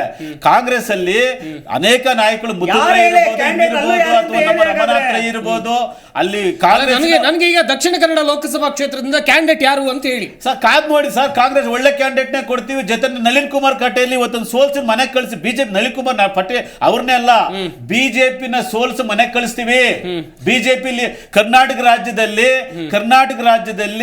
ಇವತ್ತೇನಾದ್ರು ಹೆಸರು ಹೇಳಕ್ 4 ಸ್ಥಾನ ಗೆದ್ಬಿಳಿ ನೋಡೋಣ ಬಿಜೆಪಿ. ನೋಡಿ, ಈ ಮೂಲಕ ವೇದಿಕೆ ಬಿಜೆಪಿ ಬರೇ ನರೇಂದ್ರ ಮೋದಿ ಅವರು ಫೇಸ್ ಇಟ್ಕೊಂಡು ಚುನಾವಣೆ ಫೇಸ್ ಮಾಡೋದಲ್ಲ. ರಾಜ್ಯದಲ್ಲಿ ಈ ರಾಜ್ಯದಲ್ಲಿ ಬಿಜೆಪಿ ಏನ್ ಅಭಿವೃದ್ಧಿ ಮಾಡಿದ್ರೆ ಅದ್ರ ಮೇಲೆ ಫೇಸ್ ಮಾಡಕ್ ಹೋಗ್ಲಿ. ಚುನಾವಣೆ ಅನ್ನೋದು ಇದೆಯಲ್ಲ, ಪ್ರಜಾಪ್ರಭುತ್ವದಲ್ಲಿ ಚುನಾವಣೆ ಅನ್ನೋದು ಎಲ್ಲಿ ತನಕ ಭಾವನಾತ್ಮಕವಾಗಿ ಹೋಗ್ತದೆ, ಅಭಿವೃದ್ಧಿ ಕುಂಠಿತ ಆಗ್ತದೆ. ಈ ಜನಕ್ಕೆ ಇವತ್ತಿನ ದಿವಸ ಏನಾಗಿದೆ, ಮೊನ್ನೆ ಟ್ಯಾಕ್ಸ್ ಇದಾಯ್ತಲ್ಲ ಸರ್, ಇವತ್ತು ಟ್ಯಾಕ್ಸಿನ ವಿಚಾರ ಮಾತಾಡ್ತಿದ್ರಲ್ಲ ಸರ್. ಮೊನ್ನೆ ನಮ್ಮ ಪ್ರತಾಪ್ ಸಿಂಹ ಅವರು ಬಹಳ ಏನೋ ದೀರ್ಘ ಪಂಡಿತರ ತರ ಚರ್ಚೆ ಮಾಡ್ತಾ ಇದ್ರು ಟ್ಯಾಕ್ಸ್ ಬಗ್ಗೆ. ಹಾಗಾದ್ರೆ ನಾವು ಹಕ್ಕು ಕೊಟ್ಟವರು, ನಾನು ದುಡಿಮೆ ಮಾಡಿದವರು ನಮ್ಮ ಕೂಲಿ ವಾಪಸ್ ಕೊಡಂತ ಕೇಳಬಾರ್ದ? ಟ್ಯಾಕ್ಸ್ ಕಟ್ತಾ ಇಲ್ವಾ ನಾವು? ದೇಶದ ಅಭಿವೃದ್ಧಿಗೆ ಎಲ್ಲಿ ಕಾಂಗ್ರೆಸ್ ಸರ್ಕಾರಕ್ಕೆ ಒಳ್ಳೆ ಹೆಸರು ಬಂದ್ಬಿಡ್ತೈತೆ ಅಂತ ಒಂದೇ ಒಂದು ಕಾರಣಕ್ಕೋಸ್ಕರ ಸುಮಾರು ಕೋಟ್ಯಾಂತರ ರೂಪಾಯಿ ಇವತ್ತು ಮೊನ್ನೆ ಒಂದು ಮಾಧ್ಯಮದಲ್ಲಿ ನಮ್ಮ ಯಾರೋ ಒಬ್ರು ಒಂದು ಬಿಜೆಪಿ ಒಂದು ಕ್ವಶನ್ ಕೇಳ್ತಿದ್ರು ಯಾವುದೋ ಒಂದು ಮಾಧ್ಯಮದಲ್ಲಿ. ಈ ಸಿಎಂ ಅವರು ದೇಶದ ಪ್ರಧಾನಮಂತ್ರಿಗಳ ಹತ್ರ ಎಡ್ಸಲಿ ಹೋಗಿದ್ದಾರೆ ಅಂತ.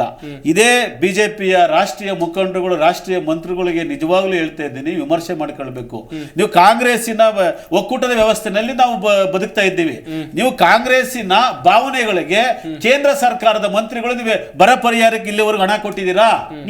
ದಯಮಾಡಿ ಕ್ವಶನ್ ಮಾಡ್ಕೊಳ್ಬೇಕು. ನೀವೆಷ್ಟು ರಿಲೀಸ್ ಮಾಡಿದಿರಾ? ಯಾವ ಅಕೌಂಟಿಗೆ ಕೊಟ್ಟಿದ್ದೀರಾ? ನಾಳೆ ಪಟ್ಟೆ ರಿಲೀಸ್ ಮಾಡಿ. ಇತ್ತೀಚೆಗೆ ನಮ್ಮ ಕೃಷ್ಣ ಬೈರೇಗೌಡರು ಚೆನ್ನಾಗಿ ವಿಧಾನಸಭೆಯಲ್ಲಿ ಹೇಳಿದ್ದಾರೆ. ಇವತ್ತು ಜನಕ್ಕಿಂತ ಹೆಚ್ಚಿನ ರೈತರು ಡೆಲ್ಲಿನಲ್ಲಿ ಪ್ರತಿಭಟನೆ ಯಾವ ರೀತಿ ಹತ್ತಿಕ್ತಿದ್ದಾರೆ ಬಿಜೆಪಿ ವಿಮರ್ಶೆ ಮಾಡ್ಕೊಂಡು. ಕಂಟಿನ್ಯೂ ಮಾಡಿ ಸರ್. ನಾನೊಂದು 2-3 ಪ್ರಶ್ನೆಗಳಿದೆ ನಂದು ಕೂಡ. ಆಯ್ತು, ಸಂತೋಷ. ಒಂದು ಕಡೆಯಿಂದ ಕೇಳ್ಕೊಂಡ್ ಬರ್ತೀನಿ ಕಾಂಗ್ರೆಸ್ ವಕ್ತಾರರಿಗೆ. ಟ್ಯಾಕ್ಸ್ ವಿಷಯ ಮಾತಾಡ್ತಾ ಇದ್ದೀರಾ, ಸಂತೋಷ ಸ್ವಾಮಿ. ಟ್ಯಾಕ್ಸ್ ವಿಷಯದಲ್ಲಿ ಅದು ನಮ್ಮ ಟ್ಯಾಕ್ಸ್ ದುಡ್ಡನ್ನೇ ಹಣ ಪೋಲಾಗಬಾರ್ದು ಅಂತ ನಿನ್ನೆ ಒಂದು ಉಪಚುನಾವಣೆ ಮಾಡಿದ್ರು ಇವ್ರ MLA ಶಿಕ್ಷಕರ ಕ್ಷೇತ್ರದ್ದು.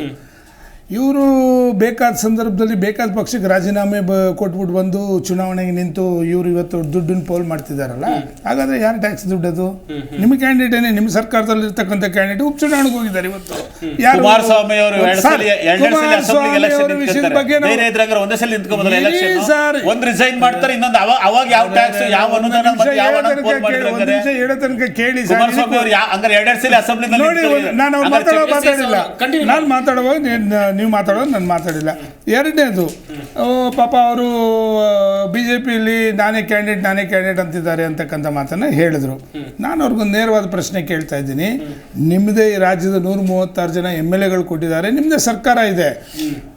5 ಜನ 6 ಜನ ನಮಗೆ ನಾನು DCM, ನಾನು ಮುಂದಿನ CM, ನಿಮ್ಮಲ್ಲೇ CM ಬಗ್ಗೆನೇ ಕಚ್ಚಾಟ ನಡೀತಾ ಇದೆ. ನಾನೇ ಮುಂದಿನ CM ಇಟ್ಕೊಂಡು ಮುಂದಿನ CM ನಾನೇ ಅಂತಂದರೆ ಹಾಗಾದರೆ ನಿಮ್ಮ ಪಕ್ಷದಲ್ಲಿ ಒಗ್ಗಟ್ಟಿಲ್ಲ ಅಂತಕ್ಕಂಥದ್ದು ಸ್ಪಷ್ಟವಾಗುತ್ತೆ. ಎರಡನೇದು, 20 ಸೀಟ್ ನಾವು ಗೆಲ್ತೀವಿ, 3-4 ಸೀಟ್ BJP ಅಂತಕ್ಕಂಥದ್ದಕ್ಕೆ ಹೇಳ್ತಿದ್ದಾರೆ. ಯಾವ ಅಭಿವೃದ್ಧಿ ಆಧಾರದ ಮೇಲೆ ನೀವು ಹೇಳಬೇಕಲ್ಲ, ಇಂಥದ್ದು ನಾವು ಮಾಡಿದ್ದೀವಿ ಅಭಿವೃದ್ಧಿ ಅಂತಕ್ಕಂಥದ್ದು. ಮತ್ತು ಇನ್ನೊಂದು, SC/ST ಅನುದಾನನ ಕಾರಜೋಳ ಅವರು ಇದು ಮಾಡಿಕೊಂಡ್ರು ಅಂತಕ್ಕಂಥ ಮಾತನ್ನು ಹೇಳಿದ್ದಾರೆ. ಇವತ್ತಿನವರೆಗೆಲ್ಲ ಧ್ವನಿ ಎತ್ತಿದ್ದಾರೆ, ಅವ್ರು ಕೇಳಿ ದಯವಿಟ್ಟು. ಇವತ್ತಿನವರೆಗೆಲ್ಲ ಧ್ವನಿ ಎತ್ತಬೇಕಿತ್ತಲ್ಲ, ಯಾಕಂದರೆ ನೀವು ದಯಮಾಡಿ ಯಾಕೆಂತಂದರೆ ಅವತ್ತು ಅಪೋಸಿಷನ್ ಇದ್ದವ್ರು ನೀವೇ. ಇವತ್ತಿನವರೆಗೂ ಧ್ವನಿ ಎತ್ತಿದ್ರೆ ಎತ್ತಲಿಲ್ಲ. ಮತ್ತೊಂದು ವಿಷಯ ಏನಪ್ಪ ಅಂತಂದರೆ, ಈ ಉಚಿತ ವಿಷಯಗಳ ಬಗ್ಗೆ ಕೂಡ ಅವರು ಆಗಲೇ ಅದೇ ಕೈ ಹಿಡಿತದೆ ಅಂತಕ್ಕಂಥ ಮಾತನ್ನು ಹೇಳ್ತಾ ಇದ್ದಾರೆ. ಗ್ಯಾರಂಟಿಗಳ ಬಗ್ಗೆ ನಾನು ಕೇಳ್ತಾ ಇರ್ತಕ್ಕಂಥದ್ದು, ಅಕ್ಕಿ ಕೊಡ್ತಾ ಇರೋದು ಸ್ವಾಮಿ ನಿಮ್ದಲ್ಲ. ಕೇಂದ್ರ ಕೊಡ್ತಾ ಇರ್ತಕ್ಕಂಥ ಅಕ್ಕಿನ ಕಾಳಸಂತೆಯಲ್ಲಿ ಮಾರ್ತಾ ಇದ್ದ ಅದನ್ನು ತಡೆಯಕ್ಕೆ ನಿಮ್ಮ ಕೈಲಾಗಲಿಲ್ಲ. ಖಾಸಗಿ ಸಾರಿಗೆ ಅವರು ದಿನ ಬೆಳಗಾದರೆ ಯಾವ ಒಂದು ತೆಲಂಗಾಣದಲ್ಲಿ ನೀವು ಇಂಟ್ರೊಡ್ಯೂಸ್ ಮಾಡಿದ್ರಿ ಫ್ರೀ ಬಸ್ಸು, 18 ಜನ ಆಟೋ ಚಾಲಕರುಗಳು ಆತ್ಮಹತ್ಯೆ ಮಾಡ್ಕೊಂಡೇನೆ. ಒಬ್ಬ ಆಟೋ ಪಬ್ಲಿಕ್ಕಲ್ಲಿ ನಿಲ್ಲಿಸಿ ಸುಟ್ಟಾಕ್ಬಿಟ್ಟ. ನಿಮ್ಮ ಯೋಜನೆಗಳು ಯಾವ ರೀತಿ ಇದೆ ಅಂತಂದರೆ, ಅಲ್ಲೋಗ್ಬಿಟ್ಟು ಯಾವುದರಲ್ಲಿ ತೆಲಂಗಾಣದಲ್ಲಿ ಭಾಷಣದಲ್ಲಿ ನಿಮ್ಮ ಉಪಮುಖ್ಯಮಂತ್ರಿಗಳು ಮಾತಾಡಿದ್ರು, ನಾವು 5 ಗಂಟೆಗಳ ಕಾಲ ಕರೆಂಟ್ ಕೊಡ್ತಾ ಇದ್ವಿ. ಪಾಪ ಅವರು ಅಲ್ಲಿರ್ತಕ್ಕಂಥ ಮಾಜಿ ಮುಖ್ಯಮಂತ್ರಿಗಳು ಹೇಳ್ತಾರೆ 24 ಗಂಟೆ ಕರೆಂಟ್ ಕೊಡ್ತಾ ಇದ್ವಿ, ಯಾರು ಒಂದು 5 ಗಂಟೆ ಕಾಲ ಕರೆಂಟ್ ಕೊಡ್ತಾ ಇದ್ದೀವಿ ಅಂತೇಳಿ. ಇನ್ನೊಬ್ಬರು ನಿಮ್ಮದೇ ಆದಂಥ ಮಂತ್ರಿ ಹೇಳ್ತಾರೆ 70 ವರ್ಷಗಳ ನಂತರ ನಾವು ಒಂದು ಮುಸಲ್ಮಾನ್ ಸ್ಪೀಕರ್ನ ಮಾಡಿದ್ದೀವಿ ಅಂತೇಳಿ. ಒಂದು ಸ್ಪೀಕರ್ ಮಾಡೋಕ್ಕೆ 70 ವರ್ಷಗಳು ಬೇಕಾಗಿತ್ತು. ಅವ್ರು ರೋಡ್ ತಗೊಂಡು. ನಿಮ್ಮ ಪರಿಸ್ಥಿತಿ ದಯಾನೀಯವಾಗಿದೆ. ಯಾವ ಆಧಾರದ ಮೇಲೆ ನೀವು 20 ಸೀಟ್ ಗೆಲ್ತೀವಿ ಅಂತಕ್ಕಂಥದ್ದು ಸ್ಪಷ್ಟ ಹೇಳಬೇಕು. ಆಗಲೇ ನಾನು ಕೇಳಿದೆ, ನಾವು ಇವತ್ತು ಮಾತಾಡ್ತಾ ಇರ್ತಕ್ಕಂಥದ್ದು ಕರಾವಳಿ ವಿಚಾರ. ಕರಾವಳಿ ಭಾಗದಲ್ಲಿ ತಾವು ಗೆಲ್ಲಬೇಕು ಅನ್ನೋದಾದರೆ, ಕರಾವಳಿ ಭಾಗದಲ್ಲಿರ್ತಕ್ಕಂಥ ಶಾಸಕರುಗಳಿಗೆ ನೀವು ಕೊಟ್ಟಿರ್ತಕ್ಕಂಥ ಅನುದಾನ ಅಭಿವೃದ್ಧಿಗೆ ಏನೇನು ಅಂತಕ್ಕಂಥದ್ದು ದಯಮಾಡಿ ನನಗೆ ಹೇಳಿ ಹೇಳಿ ಹೇಳಿ ಅಂತಕ್ಕಂಥ ನಾನು ಡಿಮ್ಯಾಂಡ್ ಮಾಡ್ತಾ ಇದ್ದೀನಿ. ಅವ್ರು ಹೇಳಿದ್ರೆ ನಾನು ಮುಂದೆ ಏನು ಮಾತಾಡಲ್ಲ. ನಾನು BJP ಅವರ ಬಳಿ ಕೇಳ್ತೀನಿ, ಕರಾವಳಿ ಭಾಗಕ್ಕೆ ನಾನೊಂದು ಕ್ವಶನ್ ಕೇಳಿದ್ರೆ ಕೊಟ್ಬಿಡ. ಈಗ JDS ವಕ್ತಾರರು ಒಂದು ಕ್ವಶನ್ ಕೇಳಿದ್ರು, ಅಕ್ಕಿ ಕೇಂದ್ರ ಸರ್ಕಾರದ್ದು ಅಂತ. ಹೌದು, ನಿಮ್ದು ಅಲ್ವೇ ಅಲ್ವಾ ಸರ್? ಹೌದು. ಇವತ್ತು ಇಡೀ ಕ್ಯಾಬಿನೆಟ್ ಮುನಿಯಪ್ಪನವ್ರು ಇರ್ಬೋದು, CM ಆದಿ ಆಗಿರ್ಬೋದು, ಎಲ್ಲರ ಹತ್ರ ಕೇಳ್ಕೊಂಡು CM ನೋಡಿ ನಾವೊಂದು ಯೋಜನೆಗಳು ರೂಪಿಸಿದ್ವಿ, ಬಡವರಿಗೆ ಅಕ್ಕಿ ಕೊಡ್ತಕ್ಕಂಥ ಯೋಜನೆ. 34 ರೂಪಾಯಿ ಕೊಡ್ತೇವೆ ಅಂದ್ರೆ ಕೂಡ ಕೇಂದ್ರ ಸರ್ಕಾರ ಅಕ್ಕಿ ಕೊಡ್ಲಿಲ್ಲ. ಇವತ್ತು ಬೀದಿನಲ್ಲಿ 29 ರೂಪಾಯಿ ಮಾರ್ತಾ ಇದ್ದಾರೆ. ಇವ್ರಿಗೆ ಯಾವ ನೈತಿಕತೆ ಇದೆ ಸರ್ ಹಾಗಾದ್ರೆ? ಆಮೇಲೆ ಇನ್ನೊಂದು ಸ್ನೇಹಿತರು ಮುಸಲ್ಮಾನರ ಬಗ್ಗೆ ಹೇಳಿದ್ರು, ನಮ್ ಕಣ್ಣು ಮುಂದೆನೇ ಇದೆ ಸರ್ ಇಬ್ರಾಹಿಂ ನಡೆಸ್ಕೊಂಡಿದ್ ರೀತಿ ನೀತಿ. ನಮ್ ಇಬ್ರಾಹಿಂ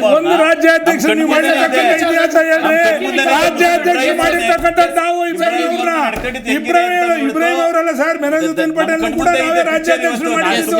ಒಂದೇ ಹೆಸರು ಹೇಳಿ ರಾಜ್ಯಾಧ್ಯಕ್ಷರು ಮಾಡಿರ್ತಕ್ಕಂಥದ್ದು ಇವ್ರು ನೋಡೋಣ. ಕೊಟ್ಟಿಲ್ಲ ಕೇಂದ್ರದವರು ಅಂತೇಳಿ ಯೋಜನೆ ಘೋಷಣೆ ಮಾಡುವಾಗ ಕೇಂದ್ರದವ್ರ ಬಳಿ ಕೇಳಿದ್ರು ಸರ್. ನಾವು ಒಕ್ಕೂಟ ವ್ಯವಸ್ಥೆಯಲ್ಲಿ ಇದ್ದೀವಿ ಸರ್. ಕೇಳಿ, ಈಗ ಒಂದು ಘೋಷಣೆ ಹಂಗಾರೆ ಕೇಂದ್ರ ರಾಜ್ಯ ಸರ್ಕಾರಗಳು ಎಲ್ಲವೂ ಸಹ ಕೇಂದ್ರ ಸರ್ಕಾರದವ್ರಿಗೆ ಎಲ್ಲಾನು ಹೇಳೇ ಘೋಷಣೆ ಮಾಡ್ಬೇಕಾ? ವಿಚಾರ ಏನಂದ್ರೆ, ಇವತ್ತು 34 ರೂಪಾಯಿ ಕೊಡ್ತೀವಿ ಅಂದ್ರೆ ಅಕ್ಕಿ ಕೊಡ್ತಿದ್ದರು, ಇದ್ರಲ್ಲಿ ರಾಜಕೀಯ ಬೆರೆಸ್ತಿಲ್ವಾ ಸರ್? 29 ರೂಪಾಯಿ ಇವತ್ತು ಬೀದಿನಲ್ಲಿ ಮಾರ್ತಿದ್ದಾರೆ. ಇಡೀ ದೇಶಕ್ಕೆ ಇವತ್ತು ಸರ್ ಕಾಂಗ್ರೆಸ್ ಇಲ್ಲಿ ಕೂತ್ಕೊಂಡು ಆರೋಪ ಮಾಡ್ತಾ ಇದ್ದಾರೆ, ಅವರು ನಮ್ಗೆ ಅಕ್ಕಿ ಕೊಡ್ಲಿಲ್ಲ, 29 ರೂಪಾಯಿಗೆ ರೋಡ್ ಅಕ್ಕಿ ಮಾರ್ತಾರೆ ಅಂತ. ಖಂಡಿತ ಮಾರ್ತಾ ಇದೀವಿ ಸರ್. ನಾವು ಫ್ರೀಯಾಗಿ ಕೊಡೋ ಅಕ್ಕಿಯನ್ನ ನೇರವಾಗಿ ಪಡಿತರ ಅಂಗಡಿ ಮೂಲಕ ಹೋಗ್ಲಿ ಅಂತ ಬಿಟ್ಟು ಬಡವ್ರಿಗೋಸ್ಕರ ಕೊಡ್ತಾರ ಅಕ್ಕಿ ಫ್ರೀಯಾಗಿ ಹೋಗ್ತಾ ಇದೆ. ಇವತ್ತು ಮಧ್ಯಮ ವರ್ಗದ ಜನಕ್ಕೆ ಹೆಚ್ಚಿಗೆ ರೇಟ್ ನ ನೀವು ಕರ್ನಾಟಕ ಸರ್ಕಾರ ಬಂದ್ರಲ್ಲ, ಅದು ಹೊರೆ ಆಗ್ತಾ ಇತ್ತಲ್ಲ, ಅದಕ್ಕೋಸ್ಕರ ಮಧ್ಯಮ ವರ್ಗದ ವ್ಯಕ್ತಿಗಳಿಗೆ ಅನುಕೂಲ ಆಗ್ಲಿ ಅಂತ ಹೇಳ್ಬಿಟ್ಟು ಕಡಿಮೆ ರೇಟ್ಗೆ ತಗೊಳ್ಳಿ, 29 ರೂಪಾಯಿಗೆ ತಗೊಳ್ಳಿ ಅಂತ ಹೇಳ್ಬಿಟ್ಟು ಇದ್ ಮಾಡ್ತಾ ಇರೋದು. ನಮ್ಮ ರಾಜ್ಯದಲ್ಲಿ ಬಹಳ ಚೆನ್ನಾಗಿದೆ ಸರ್. ಪಡಿತರ ವ್ಯವಸ್ಥೆ ಕಾಂಗ್ರೆಸ್ನವ್ರಿಗೆ ಎಷ್ಟು ಜನ ಇದ್ದಾರೆ ಸರ್ ಇವತ್ತು BPL ಕಾರ್ಡ್ ಹೋಲ್ಡರ್ ರಾಜ್ಯದಲ್ಲಿ ಬಡವರಲ್ವಾ ಸರ್ ಅವರೆಲ್ಲ BPL ಕಾರ್ಡ್ ಅವ್ರು ಬಡವರಲ್ವಾ ಕಾಳಸಂತೆಯಲ್ಲಿ ನನ್ನ ಜೊತೆ ಬನ್ನಿ ನೀವು ಇವತ್ತೇ ಅವ್ರು ಬಡವರಲ್ವಾ ನನ್ನ ಜೊತೆ ಬನ್ನಿ BPL ಕಾರ್ಡ್ ಮೂಲಕನೇ ತಾನೇ ಕಾಳಸಂತೆಯಲ್ಲಿ ಎಷ್ಟು ಮಾರ್ಕೋತಾ ಇದ್ದಾರೆ ಅಂತಕ್ಕಂಥ ನಾನು ತೋರಿಸ್ತೀನಿ. ಕೇಂದ್ರ ಕೊಟ್ಟಿರೋ ಅಕ್ಕಿನೂ ಸರಿಯಾಗಿ ಕೊಡಕ್ಕಾಗಿಲ್ಲ. ಅವರೆಲ್ಲ ಬಡವರು ಮಧ್ಯಮ ವರ್ಗದವರು ಹೆಚ್ಚಿಗೆ ಬೆಲೆ ಕೊಟ್ಟು ಕೊಂಡ್ಕೊಳಕ್ಕಾಗಲ್ಲ, ಅನುಕೂಲ ಆಗಲಿ ಅಂತ ಹೇಳ್ಬಿಟ್ರೆ ಇವತ್ತು ಸರ್. ಹಾಗಾದ್ರೆ ಮತ್ತೆ BPL ಕಾರ್ಡ್ ಹೋಲ್ಡರ್ ಇವತ್ತು BPL ಕಾರ್ಡ್ ಇರ್ತಕ್ಕಂಥ ಮಧ್ಯಮ ವರ್ಗದವರು ಯಾರಿಲ್ವಾ ಸರ್? BPL ಕಾರ್ಡ್ ಅಂದ್ರೆ ಬಿಲೋ ಪೋರ್ಟಲ್ ಏನಲ್ವಾ ಸರ್? ಇವತ್ತು ನೀವು ಕೊಡ್ತಾ ಇದ್ದೀರಾ ಅಕ್ಕಿನ ಇರತಕ್ಕಂಥದ್ದೇ ಕೇಂದ್ರ ಸರ್ಕಾರ. ನೀವು ಬಂದು ಏನು ಸರ್ ನಾವು ನಿಮ್ಮ ಹತ್ರ ಫ್ರೀ ಆಗಿ ಕೇಳಿಲ್ಲ ಸರ್. ಒಂದ್ ನಿಮಿಷ ಬಿಜೆಪಿಯವರು ಒಂದ್ ನಿಮಿಷ. ಈಗ ಕಾಂಗ್ರೆಸ್ನವರು ಪ್ರಚಾರ ಆರಂಭಿಸಿರೋದು ದಕ್ಷಿಣ ಕನ್ನಡ ಜಿಲ್ಲೆಯ ಮಂಗಳೂರಿನಲ್ಲಿ. ನಾನು ಅದೇ ವಿಚಾರವಾಗಿ ಮಾತಾಡ್ತಾ ಇದ್ದೆ. ಇಲ್ಲಿ ಒಂದ್ ಕಡೆಯಲ್ಲಿ ಕಾಂಗ್ರೆಸ್ನವರು ಯಾವ ರೀತಿಯಾಗಿ ಲೆಕ್ಕಾಚಾರವನ್ನು ಹಾಕೊಂಡಿದ್ದಾರೆ ಬಿಜೆಪಿಯವ್ರ ಬಳಿ ಕೇಳ್ತೀನಿ. ನಿಮ್ಮ ಕ್ಷೇತ್ರ ನಿಮ್ಮ ಪಕ್ಷದಲ್ಲೂ ಕೂಡ ಏನು ಕಚ್ಚಾಟ ಇಲ್ಲ ಅಂತೇಳಿ ಇಲ್ಲ. ತುಂಬಾ ಜನರ ಹೆಸರು ಇದೆ ಅಲ್ವಾ. ಪುತ್ತಿಲ ಹೆಸರು ಕೇಳಿ ಬರ್ತಾ ಇದೆ, ನಳಿನ್ ಕುಮಾರ್ ಕಟೀಲ್ ಹೆಸರು ಕೇಳಿ ಬರ್ತಾ ಇದೆ, ಬ್ರಿಜೇಶ್ ಚೌಟ ಹೆಸರು ಕೂಡ ಕೇಳಿ ಬರ್ತಾ ಇದೆ. ಈ ಸಂದರ್ಭದಲ್ಲಿ ಇಲ್ಲಿ ನೀವು ಕಾಂಗ್ರೆಸ್ ಅನ್ನ ಎದುರಿಸೋಕೆ ನೀವು ಯಾವ ರೀತಿಯಾಗಿ ಪ್ಲಾನ್ ಹಾಕೊಂಡಿದ್ದೀರಿ ಅಂತೇಳಿ. ಸರ್ ನೋಡಿ, ಭಾರತೀಯ ಜನತಾ ಪಾರ್ಟಿಯ ಕಾರ್ಯಕರ್ತರು ನಿರಂತರವಾಗಿ ಜನರ ಜೊತೆ ನಿಂತ್ಕೊಂಡು ಕೆಲಸ ಮಾಡ್ತಲೇ ಇರ್ತಾರೆ. ಅಲ್ಲಿ ನಿರಂತರವಾಗಿ ಕೆಲಸ ಮಾಡಿದಂಥ ಸಂದರ್ಭದಲ್ಲಿ ಯಾರಿಗೆ ಕೊಟ್ಟರು, ಒಬ್ಬ ಸಾಮಾನ್ಯ ಕಾರ್ಯಕರ್ತನ ಅಭ್ಯರ್ಥಿ ಮಾಡಿದ್ರೆ ಗೆಲ್ಲುವಂತ ಅವಕಾಶ ಇರ್ತಕ್ಕಂಥದ್ದು ಭಾರತೀಯ ಜನತಾ ಅರುಣ್ ಕುಮಾರ್ ಪುತ್ತಿಲ ಅವರು ಕಳೆದ ಬಾರಿ ಯಾವುದೋ ಒಂದು ಅಸಮಾಧಾನದಿಂದ MLA ಟಿಕೆಟ್ ಬೇಕು ಅಂದ್ರೆ ಅವಕಾಶ ಆಗಲಿಂದ ಅದು ವಿರೋಧವಾಗಿ ನಿಂತಿತ್ತು. ಈ ಬಾರಿ ಅದನ್ನೆಲ್ಲ ಸರಿ ಮಾಡ್ಕೊಂಡು ರಾಜಿ ಆಗಿದ್ದಾರೆ. ಪಕ್ಷಕ್ಕೆ ಇನ್ನೂ ಪುತ್ತಿಲ ಸೇರ್ಪಡೆ ಆಗಿಲ್ಲ ಸರ್. ಯಾವಾಗ ಸೇರ್ಸ್ಕೊಳ್ತೀರಾ? ಅದೇ ಇರ್ತಕ್ಕಂಥದ್ದು. ಈಗ ಅಸಮಾಧಾನ ಆದಂತ ಸಂದರ್ಭದಲ್ಲಿ ಸಮಾಧಾನ ಪಡಿಸ್ಕೊಂಡು ಜೊತೆಯಲ್ಲಿ ಪಾರ್ಟಿ ಜೊತೆ ಕರ್ಕೊಂಡು ಹೋಗೋದೇ ಈ ಸರಿ ಆಗಿದೆ. ಅಲ್ಲ ಸರ್, ಕಳೆದ ಬಾರಿಯೇ ಈ ತಪ್ಪನ್ನು ಮುಚ್ಕೊಳ್ಬಹುದಿತ್ತಲ್ವಾ ಸರ್? ಸಮಯ ಬೇಕು. ಯಾವುದೇ ಒಂದು ತಪ್ಪಾದಾಗ ಸಮಯ ಬೇಕಾದಾಗ ಸಮಯ ಕೊಟ್ಟಾಗ ಎಲ್ಲವೂ ಸರಿ ಆಗುತ್ತೆ, ಎಲ್ಲವೂ ತಿಳಿಯಾಗುತ್ತೆ. ಓವರ್ ಕಾನ್ಫಿಡೆನ್ಸ್ ಅಂದ್ರೆ ತಪ್ಪಾಗುತ್ತೆ. ನಾವು ಯಾವತ್ತು ಭಾರತೀಯ ಜನತಾ ಪಾರ್ಟಿಯವರು ಗೆಲ್ತೀವಿ ಅಂತ ಹೇಳ್ಬಿಟ್ಟು ಅತಿಯಾದ ಹುಮ್ಮಸ್ಸಿನಲ್ಲಿ ನಾವು ಯಾವತ್ತು ಕೂತ್ಕೊಂಡಾರಲ್ಲ. ನೀವು ದಿನದ 24 ಗಂಟೆಲೂ ಎಲ್ಲಾ ಕಾರ್ಯಕರ್ತರು ಸತತವಾಗಿ ಜನರ ಮಧ್ಯೆ ಇಟ್ಕೊಂಡು ಕೆಲಸ ಮಾಡೋದು. ನಮ್ಮಲ್ಲಿ ಬೂತ್ ಸಮಿತಿ ಇದೆ, ವರ್ಗ ಸಮಿತಿ ಅಂತ ಇದೆ, ಕ್ಷೇತ್ರದ ಸಮಿತಿ ಅಂತ ಇದೆ. ನಿರಂತರವಾಗಿ ಕೆಲಸಗಳನ್ನ ಆಯೋಜನೆ ಆಗ್ತಾ ಇರುತ್ತೆ. ಇವತ್ತೇನೋ ಚುನಾವಣೆ ಬಂದಿದೆ ಅನ್ಬಿಟ್ಟು ನಾವೇನು ಕೆಲಸಕ್ಕೋಸ್ಕರ ಇಳಿಯಂತ ಕಾರ್ಯಕರ್ತರಲ್ಲ ಭಾರತೀಯ ಜನತಾ ಪಾರ್ಟಿ. ಕ್ಯಾಡರ್ ಬೇಸ್ ಮೇಲೆ ನಿಂತ್ಕೊಂಡು ಪ್ರತಿಯೊಬ್ಬ ಕಾರ್ಯಕರ್ತನು ದಿನದ ಮಿನಿಮಮ್ 2 ರಿಂದ 3 ಗಂಟೆ ಆದ್ರೂ ಸಮಯ ಕೊಟ್ಟು ಜನರ ಸಮಸ್ಯೆಗಳು ಕೆಲಸ ಮಾಡೋದೇ. ಒಂದು ನಿಮಿಷ, ಕಾಂಗ್ರೆಸ್ ವಕ್ತಾರನ ಇನ್ನೂ ಒಂದು ಮಾತು ಕೇಳ್ತಾ ಇದ್ದೀನಿ. ಇಷ್ಟು ದಿನ ನಿಮ್ಮ ಸರ್ಕಾರ ಬಂದಂಥ ಸಂದರ್ಭದಲ್ಲಿ ಕರಾವಳಿ ಭಾಗದಲ್ಲಿ ನೀವು ಒಂದು ಸಭೆಯನ್ನ ಬಹಿರಂಗ ಸಭೆಯನ್ನು ಮಾಡದೇ ಇದ್ದವರು ಯಾಕೆ ನಿಮಗೆ ಚುನಾವಣೆ ಸಂದರ್ಭದಲ್ಲಿ ನಿಮ್ಗೆ ಯಾಕೆ ಪ್ರೀತಿ ಕಾರ್ಯಕ್ರಮ ಮಾಡ್ಬೇಕಂತ ಆಯ್ತು. ಕೇಂದ್ರ ಸರ್ಕಾರ ವಿರುದ್ಧವಾಗಿ ಚುನಾವಣೆಗೋಸ್ಕರ ಮಾತ್ರನೇ ಇವರಲ್ಲಿ ಮಾಡ್ತಾ ಇರ್ತಕ್ಕಂಥದ್ದು. ಎಲ್ಲೆಲ್ಲಿಂದ ಜನ ಕರ್ಕೊಂಡ್ ಬಂದಿದ್ದೀರಾ ಅಂತಕ್ಕಂಥದ್ದನ್ನು ಹೇಳಕ್ಕೆ ಹೇಳಿ. ಅಲ್ಲಿರ್ತಕ್ಕಂಥ ಜನನ ಕರ್ಕೊಂಡ್ ಬಂದಿರ್ತಕ್ಕಂಥದ್ದು ಹೇಳಿ. ಬಿಜೆಪಿನವರು ತಿರುಗಿ ನೋಡ್ಕೊಳ್ಳಿ. ನರೇಂದ್ರ ಮೋದಿ ಅವರು ದಂಡಯಾತ್ರೆ ಹೊಡೆದ್ಬಿಟ್ರು ರಾಜ್ಯಕ್ಕೆ. ಚುನಾವಣೆಗೆ ಮೊದಲು ನರೇಂದ್ರ ಮೋದಿ ಅವರು ದಂಡಯಾತ್ರೆ ಹೊಡೆದು ಕರ್ನಾಟಕ ರಾಜ್ಯಕ್ಕೆ ಯಾವ್ದಾದ್ರು ಇತಿಹಾಸದಲ್ಲಿ ಕೇಳಿದಿರಾ? ಈ ದೇಶದ ಪ್ರಧಾನಮಂತ್ರಿ ಒಂದು ಚುನಾವಣೆಗೋಸ್ಕರ ತನ್ನೆಲ್ಲ ಕಾರ್ಯಕಲಾಪಗಳನ್ನು ಬಿಟ್ಟು ಕರ್ನಾಟಕ ರಾಜ್ಯಕ್ಕೆ 15 ರಿಂದ 20 ಬಾರಿ ಬಂದಿದ್ದಾರೆ. 15 ಬಾರಿಯಿಂದ 20 ಬಂದಿ ದೇಶದ ಪ್ರಧಾನಮಂತ್ರಿಗಳು ಬಂದವರೇ. ದೇಶದ ಪ್ರಧಾನಮಂತ್ರಿ ಆಗಿದ್ದ ರಾಹುಲ್ ಗಾಂಧಿ ಒಬ್ಬ ಅಧ್ಯಕ್ಷರು ಮತ್ತೆ ಮುಖಂಡ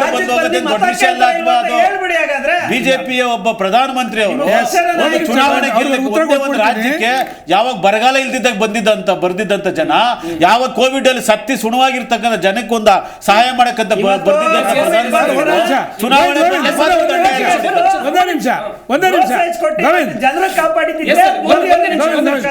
ಕಾಂಗ್ರೆಸ್ ವಕ್ತಾರರು ತುಂಬಾ ಒಳ್ಳೆ ಮಾತನ್ನ ಹೇಳಿದ್ದಾರೆ. ನೋಡಿ, ಸನ್ಮಾನ್ಯ ನರೇಂದ್ರ ಮೋದಿ ಅವರು ಕರ್ನಾಟಕ ರಾಜ್ಯಕ್ಕೆ ಪ್ರಚಾರಕ್ಕೆ ಬಂದಿದ್ದು ನಿಜ, ಪ್ರಚಾರ ಮಾಡಿದ್ದು ನಿಜ. ಎಷ್ಟು ಬಾರಿ ಸ್ವಾಮಿ? ಒಂದು ನಿಮಿಷ, 10 ಬಾರಿ ಸರ್ ಕೇಳಿ, ಒಂದು ಟೈಮ್ ಆಗೋಗುತ್ತೆ. ಒಂದು ನಿಮಿಷ ಉತ್ತರ ಕೊಡ್ತಾ ಇದ್ದೀನಿ. ಅಷ್ಟು ಬಾರಿ ಬಂದಂತ ಸಂದರ್ಭದಲ್ಲಿ ಕರ್ನಾಟಕ ಮತದಾರರು ಪ್ರಬುದ್ಧರಿದ್ರು, ಒಂದು ಬದಲಾವಣೆ ಕೇಳಿದ್ರು. ಬದಲಾವಣೆ ನೀವೇನಾದ್ರು ಕೊಟ್ರ? ನಿಮ್ ಕೈಗೆ 136 ಸೀಟ್ ಕೊಟ್ವಿ. 136 ಸೀಟ್ ಕೊಟ್ಟಂತ ಸಂದರ್ಭದಲ್ಲಿ ಇವತ್ತು ಅವ್ರು ಬರಗಾಲದ ಬಗ್ಗೆ ಮಾತಾಡ್ತಾ ಇದ್ದಾರೆ. 214 ಸರ್ಕಾರದಲ್ಲಿ ಬಿಜೆಪಿ 9 ವರ್ಷ ತಾಲೂಕುಗಳಲ್ಲಿ ಬರಗಾಲ ಇದೆ. ಏನ್ ಮಾಡಿದ್ರೆ ಬರಗಾಲಕ್ಕೆ ಉತ್ತರ ಕೊಡ್ಬೇಕಲ್ಲ. ಇವತ್ತು ಮಳೆ ಇಲ್ಲ, ಬೆಳೆ ಇಲ್ಲ. ಕಾಂಗ್ರೆಸ್ ಸರ್ಕಾರ ಬಂದು ಆಗ್ಲೇ ನಮ್ಮ ಜೆಡಿಎಸ್ ಹೋಗ್ತಾರೋ ಇಡೀ 5 ವರ್ಷದ ಯೋಜನೆಗಳು ಇವಾಗಲೇ ಮಾಡ್ಬಿಡಿ. ಕಾಲ ಕಾಲಕ್ಕೆ ಆಗ್ತಾ ಇದೆ. ಕರಾವಳಿ ವಿಚಾರವಾಗಿ ಏನ್ ಕೊಟ್ಟಿದ್ರೆ ಅಂತ ನೀವು ಇದುವರೆಗೂ ಉತ್ತರ ಕೊಡ್ಲಿಲ್ಲ. ಇದುವರೆಗೂ ಅವ್ರು ಉತ್ತರ ಕೊಡ್ಲಿಲ್ಲ. ಡಿಬೇಟ್ ಮುಗಿತಾ ಇದೆ, ಇದುವರೆಗೂ ಉತ್ತರ ಕೊಟ್ಟಿಲ್ಲ. 1 ರೂಪಾಯಿ ಕೂಡ ಅನುದಾನ ಕೊಟ್ಟಿಲ್ಲ ಭಾಗಕ್ಕೆ. ವೆಂಕಟೇಶ್ ಸರ್, ಇಲ್ಲಿ ಪ್ರಮುಖವಾಗಿ ದಕ್ಷಿಣ ಕನ್ನಡ ಜಿಲ್ಲೆ ಅಥವಾ ಕರಾವಳಿ ವಿಚಾರಕ್ಕೆ ಬರೋದಾದ್ರೆ ಆಸ್ಕರ್ ಫರ್ನಾಂಡಿಸ್ ಅವರು ಕಾಂಗ್ರೆಸ್ನ ಹಿರಿಯ ನಾಯಕರು, ಅವರು ಇಲ್ಲ. ಅದಾದ್ಮೇಲೆ ಬರೋದಾದ್ರೆ ವೀರಪ್ಪ ಮೊಯ್ಲಿ. ಸದ್ಯ ವೀರಪ್ಪ ಮೊಯ್ಲಿ ಅವರು ದಕ್ಷಿಣ ಕನ್ನಡ ಜಿಲ್ಲೆಯ ಸಕ್ರಿಯ ರಾಜಕಾರಣದಲ್ಲಿ ಇಲ್ಲ. ಹಾಗೆಯೇ ಜನಾರ್ದನ್ ಪೂಜಾರಿ ಅವರು ವಯಸ್ಸಾಗಿದೆ, ಮನೆಯಲ್ಲಿದ್ದಾರೆ.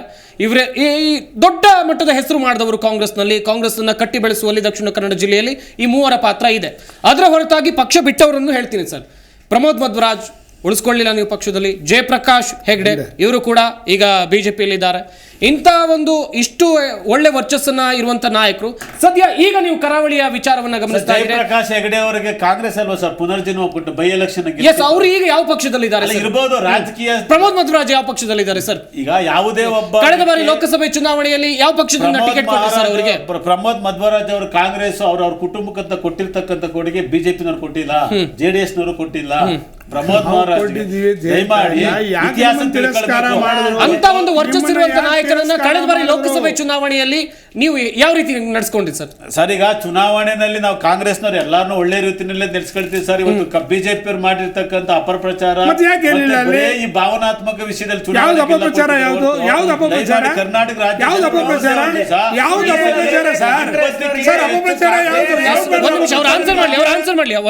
20 ಸೀಟ್ಗಿಂತ ಹೆಚ್ಚಿಗೆ ಕಾಂಗ್ರೆಸ್ಗೆ ಈ ಸಲ ಮತದಾರರು ಕೊಡ್ತಾರೆ.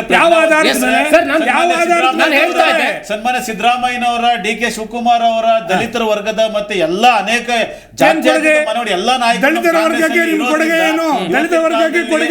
20 ಸೀಟ್ಗಿಂತ ನಾವು 20 ಸೀಟ್ಗಿಂತ ಹೆಚ್ಚಿಗೆ ತಗೊಂಡು ನಾವು ನರೇಂದ್ರ ಮೋದಿ ಅವರು ಕರ್ನಾಟಕ ರಾಜ್ಯದಿಂದನೇ ಉತ್ತರ ಕೊಡ್ತೀವಿ. ಬಿಜೆಪಿ ಜನತಾ ದಳದವರು ವೇಟ್ ಮಾಡಬೇಕು. ಬಟ್ ಜನತಾ ದಳದವರಿಗೆ ಈ ಸ್ಥಿತಿ ಬರುತ್ತಂತ ನಾನು ನಿಜವಾಗ್ಲೂ ಬಾರ್ಗಿಂಗ್ ಮಾಡ್ತಕ್ಕಂಥ 4 ಸೀಟ್ ಬಾರ್ಗಿಂಗ್ ಮಾಡ್ತಕ್ಕಂಥ ಸ್ಥಿತಿ ಜೆಡಿಎಸ್ ಬಂದಿದೆ. ನಾವು ಈ ಜಾತ್ಯತೀತ ಜನತಾ ದಳ ಸನ್ಮಾನ್ಯ ದೇವೇಗೌಡರ ನೇತೃತ್ವದ ದೇಶವನ್ನು ಆಳಿದ್ದೀವಿ. ಅವತ್ತು ನಮ್ಗೆ ಸಂಪೂರ್ಣ ಬೆಂಬಲ ಇರಲಿಲ್ಲ. ರಾಜ್ಯವನ್ನು ಆಳಿದ್ದೀವಿ, ಸಂಪೂರ್ಣ ಬೆಂಬಲ ಇರಲಿಲ್ಲ. ಎಲ್ಲಾ ಸಂದರ್ಭದಲ್ಲೂ ಕೂಡ ಉತ್ತಮ ಸರ್ಕಾರ ಕೊಟ್ಟಿದ್ವಿ. ನಿಮ್ ತರ ಹಗರಣಗಳ ಸರ್ಕಾರಗಳು ನಾವೆಂದೂ ಕೊಟ್ಟಿಲ್ಲ. ಆಮೇಲೆ ನೀವು ಬಾರ್ಗೆ ಏನ್ ಮಾಡ್ತಾ ಇದ್ರಿ?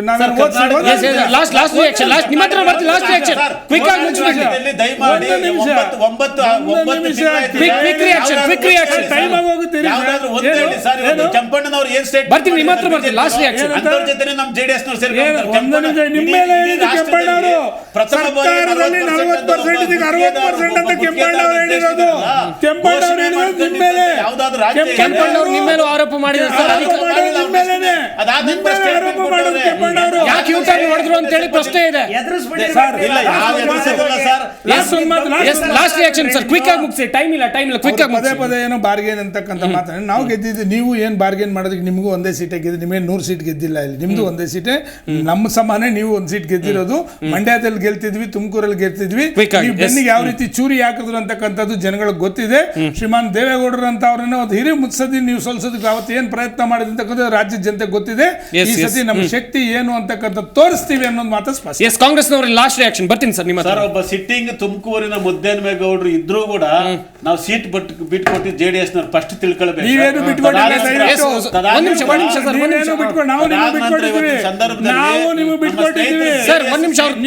ಬಿಟ್ಕೊಂಡಿಲ್ಲ, ನೀವೇನು ಸುಮ್ಮನೆ ಬಿಟ್ಕೊಟ್ಟಿಲ್ಲ.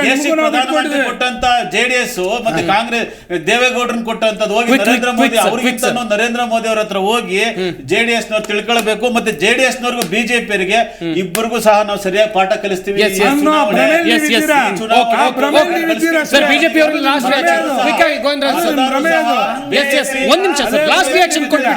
ಇಬ್ಬರಿಗೂ ಸಹ ಮತದಾರರು ಸಹ ಯಾವುದೇ ರೀತಿ ಅನುಕೂಲ ಆಗಿಲ್ಲ. ಆದ್ರೆ ಕೇಂದ್ರ ಸರ್ಕಾರ ಇವತ್ತು ಆ ಮೀನುಗಾರರಿಗೆಲ್ಲ ಅನುಕೂಲ ಆಗಲಿ ಅಂತ ಹೇಳ್ಬಿಟ್ಟು ಒಂದು ಸ್ಟೋರೇಜ್ ಸುಮಾರು 4,000 ಕೋಟಿಯಷ್ಟು ಒಂದು ದೊಡ್ಡ ಘಟಕವನ್ನ ಸ್ಥಾಪನೆ ಮಾಡಿಕೊಟ್ಟಿದೆ. ಆದ್ರೆ ಕಾಂಗ್ರೆಸ್ನವರು ಅದನ್ನ ಎಲ್ಲೂ ಹೇಳ್ತಾ ಇಲ್ಲ. ಇವತ್ತು ಕಾಂಗ್ರೆಸ್ ಆ ಭಾಗಕ್ಕೆ ಏನನ್ನ ಅನುದಾನ ಕೊಟ್ಟು ಏನನ್ನು ಡೆವಲಪ್ಮೆಂಟ್ ಮಾಡ್ತೇವೆ ಒಂದು ಉದಾಹರಣೆಗಳಿಲ್ಲ ಸರ್. ಇವತ್ತು ಒಂದು ಹಾರ್ಟ್ ಅಟ್ಯಾಕ್ ಆದ್ರೆ ಒಂದು ಸ್ಟಂಟ್ಗಳು ತಗೊಬೇಕು ಅಂದಿದ್ರೆ ಒಂದು ಲಕ್ಷ ರೂಪಾಯಿ ಒಂದು ಸ್ಟಂಟ್ ಆಗ್ತಾ ಇತ್ತು. ಆದ್ರೆ ಮೋದಿ ಅವರ ನೇತೃತ್ವ ಕೇಂದ್ರ ಸರ್ಕಾರ ಬಂದಾದ್ಮೇಲೆ ಕೇವಲ 16,000 ರಿಂದ 17,000 ರೂಪಾಯಿ ಸಿಗುವಂತ ವ್ಯವಸ್ಥೆ ಮಾಡಿಕೊಟ್ರು. ಸುಮಾರು 100 ರೂಪಾಯಿ ಮೆಡಿಸಿನ್ 30 ರೂಪಾಯಿ ಸಿಗುವಂತ ವ್ಯವಸ್ಥೆ ಜನೌಷಧಿ ಕೇಂದ್ರಗಳನ್ನ ಮಾಡಿ ಇವತ್ತು ಈ ರಾಜ್ಯದ ಜನತೆಗೆ ಅನುಕೂಲ ಆಗ್ಲಿ ಅಂತ ಮಾಡ್ಕೊಟ್ರು. ಕಾಂಗ್ರೆಸ್ ಅವ್ರಿಗೆ ಏನಂದ್ರೆ ಹೇಳೋದೆಲ್ಲ ಸುಳ್ಳೆ. ಅಂದ್ರೆ ಯಾವ್ದು ಇಲ್ಲಿ ಕುಣಿನಲ್ದಲ್ಲಿ ನೆಲ ಡೊಂಕೊಂಡಂಗೆ ಎಲ್ಲಾ ವಿಚಾರ ಕೇಂದ್ರ ನಮಗೆ ಸಪೋರ್ಟ್ ಬಜೆಟ್ ಅಲ್ಲಿ ಹಂಗೆ ಹೇಳ್ತಾರೆ ಸರ್. ನೋಡಿ ಒಂದು ಉದಾಹರಣೆ ಕೊಡ್ತೀನಿ. ರಾಣೆಬೆನ್ನೂರಲ್ಲಿ ಒಂದು ಮಾರುಕಟ್ಟೆಗೆ ಸುಮಾರು 4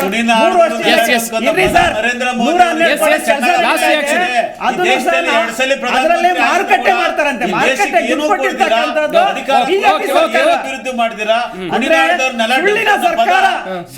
ಸಾಕ್ಷಾತ್ ಬಿಜೆಪಿ ಕಾಂಗ್ರೆಸ್ ಈ ರಾಜ್ಯದ ಬಗ್ಗೆ ಒಂದು ಯಾವುದೇ ಒಂದು ಪ್ರೀತಿ ಇಲ್ಲದೆ ಸುಳ್ಳು ಹೇಳ್ಕೊಂಡು ಇವತ್ತು ರಾಜ್ಯವನ್ನ ಜೀರೋ ಸ್ಥಿತಿ ಅನುಕೂಲ ಮಾಡ್ತಾರೆ. ಬಿಜೆಪಿ ಅಂತ ಪ್ರಪಂಚಕ್ಕೆ ಗೊತ್ತು. ಬರೇ ಸುಳ್ಳು ಹೇಳಿ ಈ ಒಂದು ಚರ್ಚೆಯಲ್ಲಿ ಭಾಗಿಯಾಗಿ ಎಲ್ಲಾ ಪಕ್ಷದ ಅತಿಥಿಗಳು ಭಾಗಿಯಾಗಿ ಸಾಕಷ್ಟು ಮಾಹಿತಿಯನ್ನ ಕೊಟ್ಟರು. ಎಲ್ಲಾ ಪಕ್ಷದ ವಕ್ತಾರರಿಗೂ ಕೂಡ ಧನ್ಯವಾದಗಳು. ನೋಡಿದ್ರಲ್ಲ ವೀಕ್ಷಕರೇ, ಒಂದ್ ಕಡೆಯಲ್ಲಿ ಕಾಂಗ್ರೆಸ್ನವರು ಭರ್ಜರಿ ತಾಲೀಮನ್ನು ನಡೆಸ್ತಾ ಇದ್ದಾರೆ ಲೋಕಸಭೆ ಚುನಾವಣೆಗಾಗಿ. ಅದು ಕೂಡ ಕಡಲ ನಗರಿ ಮಂಗಳೂರಿನಿಂದ ಕಾರ್ಯಕರ್ತರ ಸಮಾವೇಶ ಕೈಗೊಂಡಿದ್ದಾರೆ. ಎಷ್ಟರ ಮಟ್ಟಿಗೆ ಈ ಸಮಾವೇಶ ಕಾಂಗ್ರೆಸ್ನ ಕೈ ಹಿಡಿಯುತ್ತೆ, ಬಿಜೆಪಿಯ ಭದ್ರಕೋಟೆ ಆಗಿರುವಂತಹ ಮಂಗಳೂರಿನಲ್ಲಿ ಯಾವ ರೀತಿಯಾಗಿ ಮೋಡಿ ಮಾಡ್ತಾರೆ ಕಾಂಗ್ರೆಸ್ನವರು ಎನ್ನುವಂಥದ್ದನ್ನು ಕೂಡ ಮುಂದಿನ ದಿನಗಳಲ್ಲಿ ಕಾದು ನೋಡೋಣ. ಇದಾಗಿತ್ತು ಇವತ್ತಿನ ಚರ್ಚೆ. ನೋಡ್ತಾ ಇರಿ ಜಿ ಕನ್ನಡ ನ್ಯೂಸ್, ಸತ್ಯವೇ ಸುದ್ದಿಯ ಜೀವಾಳ.